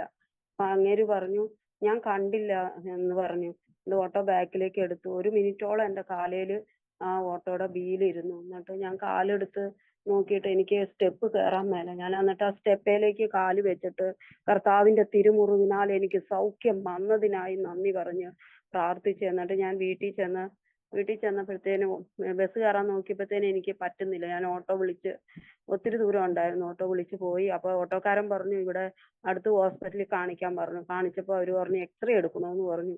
പിന്നെ അങ്ങനെ വീട്ടിൽ ചെന്നിട്ട് പിന്നെ ഞങ്ങളുടെ ഫാസ്റ്റർ രാത്രി 7 മണിയായപ്പോ എന്നെ എക്സ്റേ എടുക്കാൻ ഹോസ്പിറ്റലിൽ കൊണ്ടുപോയി. എക്സ്റേ എടുത്ത് നോക്കിയപ്പം ചെറുവിരലിന് മാത്രം ഒരു ചിഹ്നലുണ്ടെന്ന് പറഞ്ഞു. വേറെ ഒരു കുഴപ്പമില്ല. ചതവ് ഇച്ചിരി ഉണ്ട്, അത് ഒരാഴ്ച കഴിയുമ്പോൾ വേദന മാറുമെന്ന് പറഞ്ഞ് ഞാൻ അങ്ങനെ കാലിച്ചിര നീര് വന്നോളൂ, ഒരു ശകലം നീര് വന്നു. ഒക്കിച്ചാടി ഒരു ദിവസം നടന്നു. അന്ന് രാത്രി മുഴുവൻ ഒക്കിച്ചാടി നടന്നു. പിന്നെ രാത്രിയൊക്കെ ഞാൻ ഇരുന്ന് കർത്താവിന്റെ തിരുമുറിവിനാൽ എനിക്ക് സൗഖ്യം തന്നതിനായി നന്ദി പറഞ്ഞു പ്രാർത്ഥിച്ചു. രാവിലെ കാലൂന്നി നടക്കുവാനൊക്കെ ദൈവം എന്നെ സഹായിച്ചു. ഇന്ന് ഞാൻ ജോലി സ്ഥലത്ത് കയറി. എനിക്ക് 9:30-ക്ക് ശേഷം എനിക്ക് സൂമിൽ കയറാൻ പറ്റുള്ളൂ. അങ്ങനത്തെ ഒരു സാഹചര്യമാണ് ഇവിടെ ജോലി സ്ഥലത്ത്. പക്ഷേ ഇപ്പൊ എങ്ങനെയുണ്ട് സിസ്റ്റർ കാല്? എന്തോ സിസ്റ്റർ കാലിന് എങ്ങനെയുണ്ട്? കാലിന് എങ്ങനെയുണ്ട്? കാലിന് ഇപ്പൊ ഒരു പുറത്ത് ഇച്ചിരി ചുമപ്പുണ്ട്, കരുവാളിച്ച് കിടപ്പുണ്ട്. ചെറുവിരലിന് വേദന നല്ലോണം കുറവുണ്ട്. ഞാൻ എന്നാലും കൈവച്ച് പ്രാർത്ഥിച്ചോണ്ടിരിക്കുന്നു. നടക്കുന്നതിന് കുഴപ്പമില്ല പക്ഷേ, എക്സ്റേയിലും കുഴപ്പമില്ലെന്ന് പറഞ്ഞു. ഇനി ഒരു കുഴപ്പമില്ല. കൈവച്ച് ഇപ്പൊ കണ്ട വ്യത്യാസം പൂർണ്ണമാകുവാൻ പിന്നെയും പറയണം, കർത്താവ് എന്റെ വേദന അനുഭവിച്ചതാണ്. യെശയ്യാവിൽ പറയുന്നു, സാക്ഷാൽ അവൻ നമ്മുടെ വേദനകളെ ചുമന്നു. യേശു എന്റെ വേദനകളെ ചുമന്നു, ഞാൻ വേദന ചുമക്കത്തില്ല. യേശു ചുമന്നു എന്റെ വേദന, ഞാൻ വേദനയില്ലാതെ നടക്കുമെന്ന് തന്നെ പറഞ്ഞാൽ മതി. അതിപ്പോൾ തന്നെ അത് ഇപ്പൊ കണ്ട ആശ്വാസം പൂർണ്ണ സൗഖ്യമായിട്ട് അത് മാറും. ഗോഡ് ബ്ലസ് യു സിസ്റ്ററെ. യേശുവിന്റെ നാമത്തിൽ കർത്താവ് സൂക്ഷിച്ചു. ഇനി ആ നാമത്തിന്റെ ശക്തിയെ അനുഭവിക്കുക കർത്താവിന്റെ നാമത്തിൽ തന്നെ. ആമേൻ. God bless you. മറ്റാരെങ്കിലും ഉണ്ടോ? പറഞ്ഞോട്ടെ.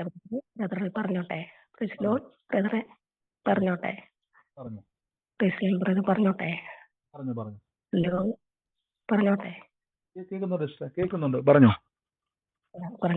ബ്രദർ, ഇന്ന് എന്റെ മോന്റെ കുഞ്ഞ്, അത് എന്റെ വീട്ടിലെ ചെണ്ടയിരുന്നു എന്ന് പറഞ്ഞു. എന്റെ പേര് അശ്വതി എന്നാണ്, ഞാൻ ചേർപ്പുങ്ങ എന്നാണ് പറയുന്നത്. എന്റെ മോന്റെ കുഞ്ഞ് അംഗൻവാടി പോകുന്നുണ്ട് ഇവിടെ അടുത്ത് തന്നെ. അപ്പൊ ഇന്ന് വൈകുന്നേരം പോയിട്ട് വന്നപ്പോ കുഞ്ഞിന് ഭയങ്കര വയറ്റ് വേദനയായിരുന്നേ. അപ്പൊ ഞാൻ മരുമോളും കൊണ്ട് കുഞ്ഞിനെ കൊണ്ട് കട്ടിലേക്ക് കിടത്തി.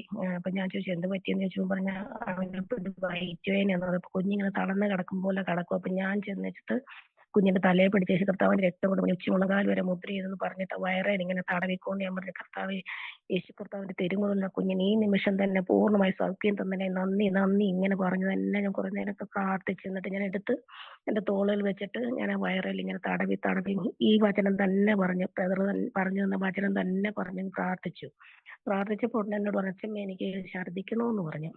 അപ്പൊ എന്റെ കയ്യിലിരുന്ന് എന്നെ ഛർദ്ദിച്ചു. പിന്നെ ഞാൻ താഴെ ഇറക്കി നിർത്തി നന്നായിട്ട് ഛർദ്ദിച്ചൊരു ഇച്ചിരി നേരം കഴിഞ്ഞപ്പോഴത്തേനും കുഞ്ഞ് ഓക്കെ ആയി, കുഴപ്പമൊന്നുമില്ല. പിന്നെ ഓടി നടന്ന് കളിക്കാനൊക്കെ തുടങ്ങി. അപ്പൊ ഇടയ്ക്കിടയ്ക്ക് ഇങ്ങനെ ഞാൻ ചെന്ന് കുഞ്ഞിന് ഇന്ന് കളിക്കുകയൊക്കെ ചെയ്യുമ്പോൾ ഇടയ്ക്കിടയ്ക്ക് ചെയ്യുന്ന ഇങ്ങനെ ഈ വചനം തന്നെ പറഞ്ഞ് ഞാനിങ്ങനെ പ്രാർത്ഥിക്കും. അപ്പൊ ബാക്കി ഉണ്ടായിരുന്ന അഴുക്കും കൂടെ സന്ധ്യയാകാറായപ്പോഴത്തേക്കിനെ വീണ്ടും ശകലമുണ്ട്, അതും കൂടെ ഛർദ്ദിച്ചു പോയി. അന്നേരത്തേക്കിന് പിന്നെ മോനൊക്കെ അവര് ഹിന്ദു ആയിട്ട് നിൽക്കില്ല. അപ്പൊ അവർക്കൊരു ബുദ്ധിമുട്ട്. പിന്നെ അവര് പെട്ടെന്ന് ഡോക്ടറെ കൊണ്ട് കാണിക്കാൻ പോയി. അപ്പൊ ഞാൻ പ്രാർത്ഥിച്ചുകൊണ്ട് കർത്താവ് ഒരു കുഴപ്പമില്ലെന്ന് പറയണമെന്ന് പ്രാർത്ഥിച്ചുകൊണ്ടിരുന്നു.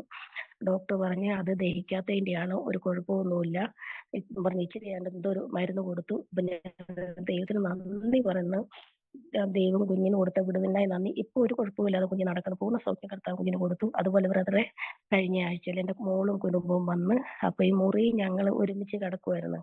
അപ്പൊ ഇവര് ഫുൾ സ്പീഡിൽ ഫാൻ ഇട്ട് കഴിഞ്ഞപ്പോ എനിക്ക് ഇതിന്റെ ഈ സൗണ്ട് കേട്ടപ്പം ഭയങ്കര ഒരു ബുദ്ധിമുട്ട്. ഞാൻ ഉടനെ അടുക്കളയിൽ പോയി കിടന്ന് രാത്രി 2 മണിയായപ്പം ആരോ എന്നോട് പറഞ്ഞു, പെട്ടെന്ന് എഴുന്നേറ്റ് പൊക്കോ 2 പ്രാവശ്യം. അപ്പൊ ഞാൻ തിരിച്ചു പോയിക്ക്, എന്തിനാ പെട്ടെന്ന് എഴുന്നേറ്റ് പോകുന്നേ? പെട്ടെന്ന് എഴുന്നേറ്റ് പൊക്കോളാൻ പറഞ്ഞു. ഞാൻ ആ ഉറക്കത്തിൽ തന്നെ ഒന്നും അറിയത്തില്ല, പായും എടുത്ത് ഇരുട്ടത്ത് തന്നെ ഞാൻ ഈ മുറി വന്നു.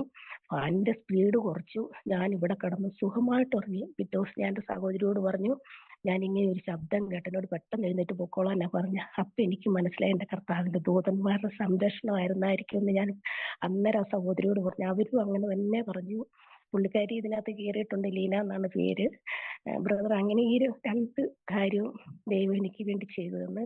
ആ ശബ്ദം ഞാൻ തിരിച്ചറിയുന്നത് കർത്താവിന്റെ ദൂതന്മാരായിരിക്കും. വെളുപ്പിനെ ആള് അടുക്കള കയറും, എനിക്കൊരു ഇതാവുമല്ലോ എന്നോർത്തായിരിക്കും. എന്താണോ എനിക്കറിയില്ല. അത് അങ്ങനെ ഞാൻ വിശ്വസിക്കുന്നു. ദൈവത്തിന്റെ ഇടപെടലിനെ ഓർത്ത് ഞാൻ കൂടാനുകൂടി നന്ദി കർത്താവിന് പറയുന്നു. അതുപോലെ ബ്രദറിനും ഈ കൂട്ടായ്മ കൂടാൻ ദൈവം അവസരം തന്നു. ദൈവനാമത്തിന് ഞാൻ ബ്രദറിന് നന്ദി പറയുന്നു. എന്റെ കർത്താവിന് ഒത്തിരി നന്ദി പറയുന്നു. തീർച്ചയായിട്ടും പ്രേസ് പറഞ്ഞ പോലെ തന്നെ കുഞ്ഞിന്റെ വിഷയത്തിന്റെ മേലെ കർത്താവിന്റെ നാമത്തിൽ നമ്മുടെ തലമുറകൾ വചനം പറയുക, അവരുടെ എല്ലാ ബുദ്ധിമുട്ടും പറഞ്ഞ പോലെ തന്നെ അത് കാണുന്നത് വരെ കർത്താവിന്റെ നാമത്തിൽ അത് പറഞ്ഞു. യേശുവിന്റെ നാമത്തിൽ ആ ബുദ്ധിമുട്ടുകളെ ജയിക്കുവാൻ ഇടയായി തീർന്നു. അപ്പം ഒരു വ്യക്തി ഭർത്താവിന്റെ വചനം പറയുമ്പോൾ ഏത് പ്രവൃത്തി ആയിക്കോട്ടെ, യേശുവിന്റെ നാമത്തിൽ അതിന്റെ മേൽ നമുക്ക് വേണ്ടി മധ്യസ്ഥം വഹിക്കുന്ന ഒരു കർത്താവുണ്ട്. വലിയ സാക്ഷ്യമായിട്ട് കർത്താവ് അത് മാറ്റും. വലിയ നന്മയായി കർത്താവ് അത് ചെയ്യും. യേശുവിന്റെ അധികാരമുള്ള നാമത്തിൽ തന്നെ. God bless you sister. ഇനിയും കർത്താവ് പ്രവർത്തികളാലും സാക്ഷ്യങ്ങളാലും നടക്കട്ടെ, യേശുവിന്റെ നാമത്തിൽ തന്നെ. ആമേൻ. God bless you. ആമേൻ. Praise Lord. എൻ്റെ പേര് അനീഷ്, ഞാൻ കണ്ണൂരിൽ നിന്നാണ്. സനിജ സിസ്റ്ററിന്റെ ഹസ്ബൻഡാണ്. ഈ കൂട്ടായ്മ ഞങ്ങൾക്ക് ഏറ്റവും അനുഗ്രഹമാണ്. ഞങ്ങളുടെ വിശ്വാസത്തിലൊക്കെ ഒത്തിരി വളരുവാനിടയായിത്തീർന്നു. ഞാനിപ്പോൾ പറയുന്ന സാക്ഷ്യം, ഞങ്ങൾക്ക് ദൈവം ഒരു വീട് നൽകി. അപ്പോൾ ഈ വീട് നൽകിയത് ഒത്തിരി സാമ്പത്തികമായി ഞെരുങ്ങുന്നൊരു സമയത്തായിരുന്നു. അപ്പോൾ വീടിനെ കുറിച്ച് ചിന്തിക്കാൻ പോലും കഴിയാത്തൊരവസ്ഥയിൽ ആയിരുന്നു ഉണ്ടായിരുന്നത്. ആ സമയത്ത് അതിലൂടെ ഞങ്ങൾക്കൊരു ദൂത് ലഭിച്ചായിരുന്നു. ഒരു ഭവനത്തിൽ ഒരു 2 വാഹനം നിർത്തിയിട്ടിരിക്കുന്നു. അവർക്ക് വേണ്ടി ദൈവം പുതിയ നന്മകളെ തുറക്കുന്നു. ഒരു വീട് ലഭിക്കാൻ പോകുന്നു. ഇനി പ്രാർത്ഥിക്കേണ്ട ആവശ്യം പോലും ഇല്ല എന്നുള്ള രീതിയിൽ ഒരു ദൂത് ഞങ്ങൾക്ക് കിട്ടിയായിരുന്നു. ഞങ്ങൾ അതൊക്കെ ആ ദൂതൊക്കെ ഏറ്റെടുത്ത് ഞങ്ങൾ പ്രാർത്ഥിച്ചു. ആ സമയത്ത് തന്നെ ഞാൻ എൻ്റെ വൈഫിനോട് പറഞ്ഞു, 2 മാസം കൊണ്ട് നമ്മൾ ഈ വാടക വീട്ടിൽ നിന്ന് ഒഴിവാകും. അപ്പോൾ ഒരു പുതിയ സ്വന്തം വീടിനെ കുറിച്ച് ഞാൻ ചിന്തിച്ചില്ല, എന്നാലും ഈ വീട്ടിൽ നിന്ന് ഒഴിവാകും, നമ്മൾ വേറെ വീട്ടിലേക്ക് മാറുമെന്ന് ഞാൻ ഓണറോട് വിശ്വാസത്താൽ പറയുവാനിടയായിത്തീർന്നു. എന്നാൽ ഞങ്ങൾ അങ്ങനെ സെർച്ച് ചെയ്ത്, വാടക വീടൊക്കെ സെർച്ച് ചെയ്ത് അങ്ങനെ പോയപ്പോൾ ഒരു വീട് കണ്ടെത്തുവാൻ ഇടയായിത്തീർന്നു. ആ സമയത്തൊക്കെ എനിക്ക് എന്താ പറയാ, സാമ്പത്തികമായി ഒരു വീടിനെ കുറിച്ച് ചിന്തിക്കാനോ അല്ലെങ്കിൽ അങ്ങനെ ഒരു എന്താ പറയാ, ഒരു അല്പമെങ്കിലും പൈസ നമുക്ക് കയ്യിലുണ്ടെങ്കിൽ നമ്മൾ ചിന്തിക്കേണ്ടത്, അത്ര പോലും ചിന്തിക്കാനുള്ള ഒരു അവസ്ഥ ഉണ്ടായിരുന്നില്ല.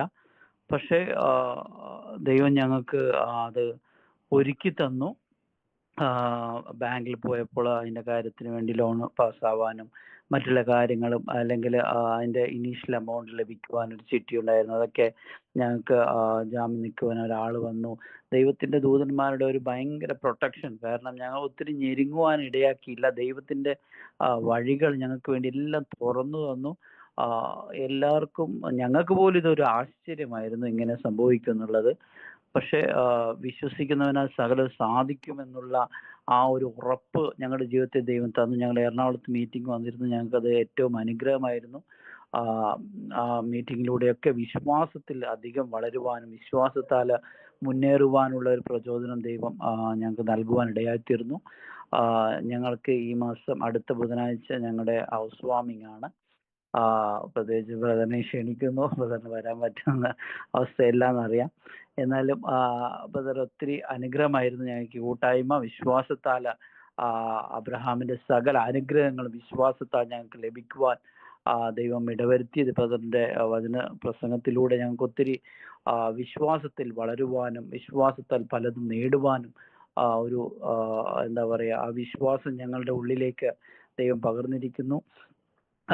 ഞാൻ പറഞ്ഞതുപോലെ സാമ്പത്തികമായി ഒത്തിരി ഞെരുങ്ങുന്ന സമയത്ത് ഒരിക്കലും ഒരു വീടിനെ കുറിച്ച് ചിന്തിക്കാനുള്ള ആ ഒരു അവസ്ഥയിലല്ല.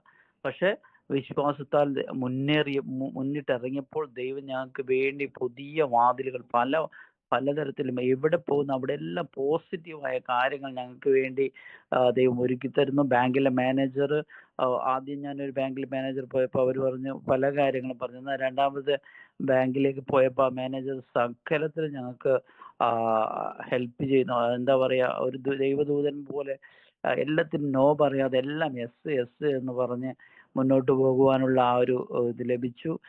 മറ്റുള്ള കാര്യങ്ങൾക്കും എല്ലാം എവിടുന്ന് എങ്ങനെയെന്നൊക്കെ ചിന്തിച്ചുകൊണ്ടിരുന്നു. പക്ഷെ ദൈവം എല്ലാം ഒരുക്കി. അടുത്ത ആഴ്ച ഭവനത്തിലേക്ക് പ്രവേശിക്കാൻ ഞങ്ങൾ പോകുന്നു. അതിന്റെ കാര്യങ്ങളെ ഓർത്ത് പ്രാർത്ഥിക്കണം. അനുഗ്രഹിക്കപ്പെട്ട ആ ദേശത്ത് ആദ്യമായിട്ടൊരു പ്രാർത്ഥന ഞങ്ങളുടെ ഭവനത്തിലേക്ക് ഞാൻ അന്ന് വെച്ചിരിക്കുകയാണ്. ഒത്തിരി പാസ്റ്റേഴ്സ് വരുന്നു, ഒരു 10-11 പാസ്റ്റേഴ്സ്മാർ വരുന്നുണ്ട്. അപ്പോൾ ആ ഒരു പ്രാർത്ഥന വെക്കുക. ദേശം ഒരു എന്താ പാർട്ടിയുടെ ഗ്രാമമാണ്, എന്നാലും വിശ്വാസത്താൽ ഞാൻ ആ പ്രാർത്ഥനയൊക്കെ ക്രമീകരിക്കുന്നു. ദൈവം അത് ഏറ്റവും അനുഗ്രഹമാക്കി തീർക്കുവാനും ആ ദേശത്ത് അനേകരുടെ മധ്യത്തിൽ ദൈവനാമം ഉയർത്തുവാനും അനേകർക്ക് അതൊരു ബ്ലെസ്സിങ് പ്രെയറായി തീരുവാനെല്ലാം ദൈവം ഇടവരുത്താൻ പ്രാർത്ഥിക്കണം.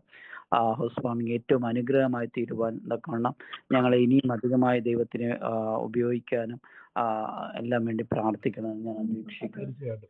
തീർച്ചയായിട്ടും പറഞ്ഞ തന്നെ അദ്ദേഹം പറഞ്ഞതുപോലെ ദൈവത്താൽ നൽകപ്പെട്ട ഒരു ഭവനമാണ്. അദ്ദേഹത്തിലൂടെ ദൈവാത്മ പരിശുദ്ധാത്മാവ് ഒരു പ്രവചന ആലോചന പറഞ്ഞതുപോലെ കേട്ടല്ലോ നിങ്ങൾ. ആ ഭവനത്തിന് മുമ്പിൽ 2 വാഹനം കിടക്കുന്നു. അവരുടെ കാര്യങ്ങളെ പരിശുദ്ധാത്മാവ് വെളിപ്പെടുത്തിയിട്ട് പറഞ്ഞു ആ കുടുംബത്തിന് വേണ്ടി ഒരു ഭവനത്തെ ദൈവം ഒരുക്കാൻ വേണ്ടി പോകുമെന്ന് പറഞ്ഞു. ആലോചന കേട്ടിട്ട് അവർ വിശ്വാസത്താൽ അവർ ഹൗസ് ഓണറോട് പറഞ്ഞു വാടകയ്ക്ക് താമസിക്കുകയാണ്, ഞാൻ ഇവിടുന്ന് മാറാൻ വേണ്ടി പോവാണ്. എന്നാൽ വിശ്വാസത്താൽ അവർ ആലോചന ഏറ്റെടുത്തു, അതിനോട് പ്രതികരിച്ചപ്പോൾ എന്ന് പറഞ്ഞ പോലെ തന്നെ വരും ദിവസങ്ങളിൽ കർത്താവിന്റെ നാമത്തിൽ ആ വാഗ്ദത്ത ഭവനത്തിന്റെ അകത്ത് അവർ കയറി താമസിക്കാൻ വേണ്ടി പോവാണ്. ഒന്ന് ആലോചിച്ച് നോക്കിയേ. അപ്പൊ ദൈവം അവരുടെ ജീവിതത്തിൽ അവകാശങ്ങളെ തുറക്കുവാൻ തടസ്സമായി നിന്നതിനെ ആലോചനയിലൂടെ തുറക്കുവാൻ ദൈവം ശക്തനാണ്.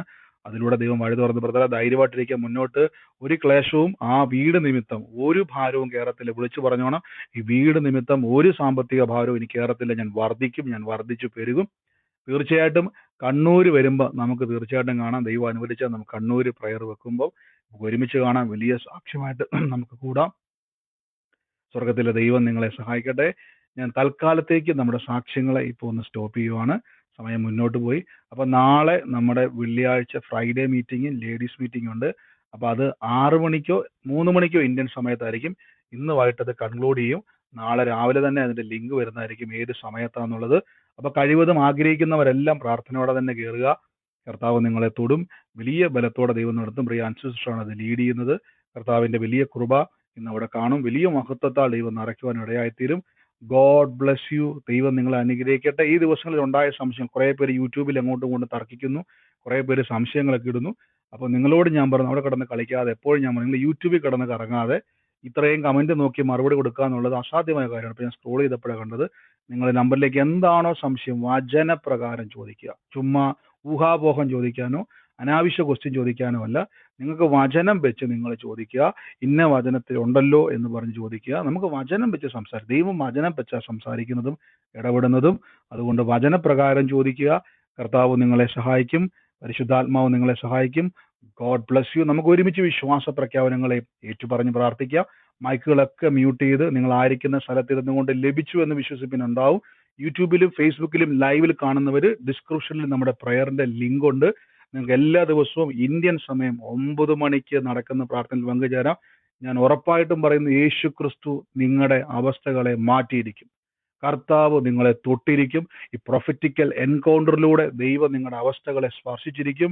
എൻ്റെ ഉറപ്പല്ല, യേശു ക്രിസ്തുവിന്റെ നാമത്തിലുള്ള ഉറപ്പാണ്. നമുക്ക് ഒരുമിച്ച് വിശ്വാസ പ്രഖ്യാപനങ്ങൾ ഏറ്റുപറയാം. വലിയ ദൈവം വൻ കാര്യങ്ങളെ ചെയ്യും, ശക്തനായവൻ വലിയ കാര്യങ്ങളെ ചെയ്യും. നമ്മുടെ ഈ വർഷത്തെ വാക്യം പോലെ തന്നെ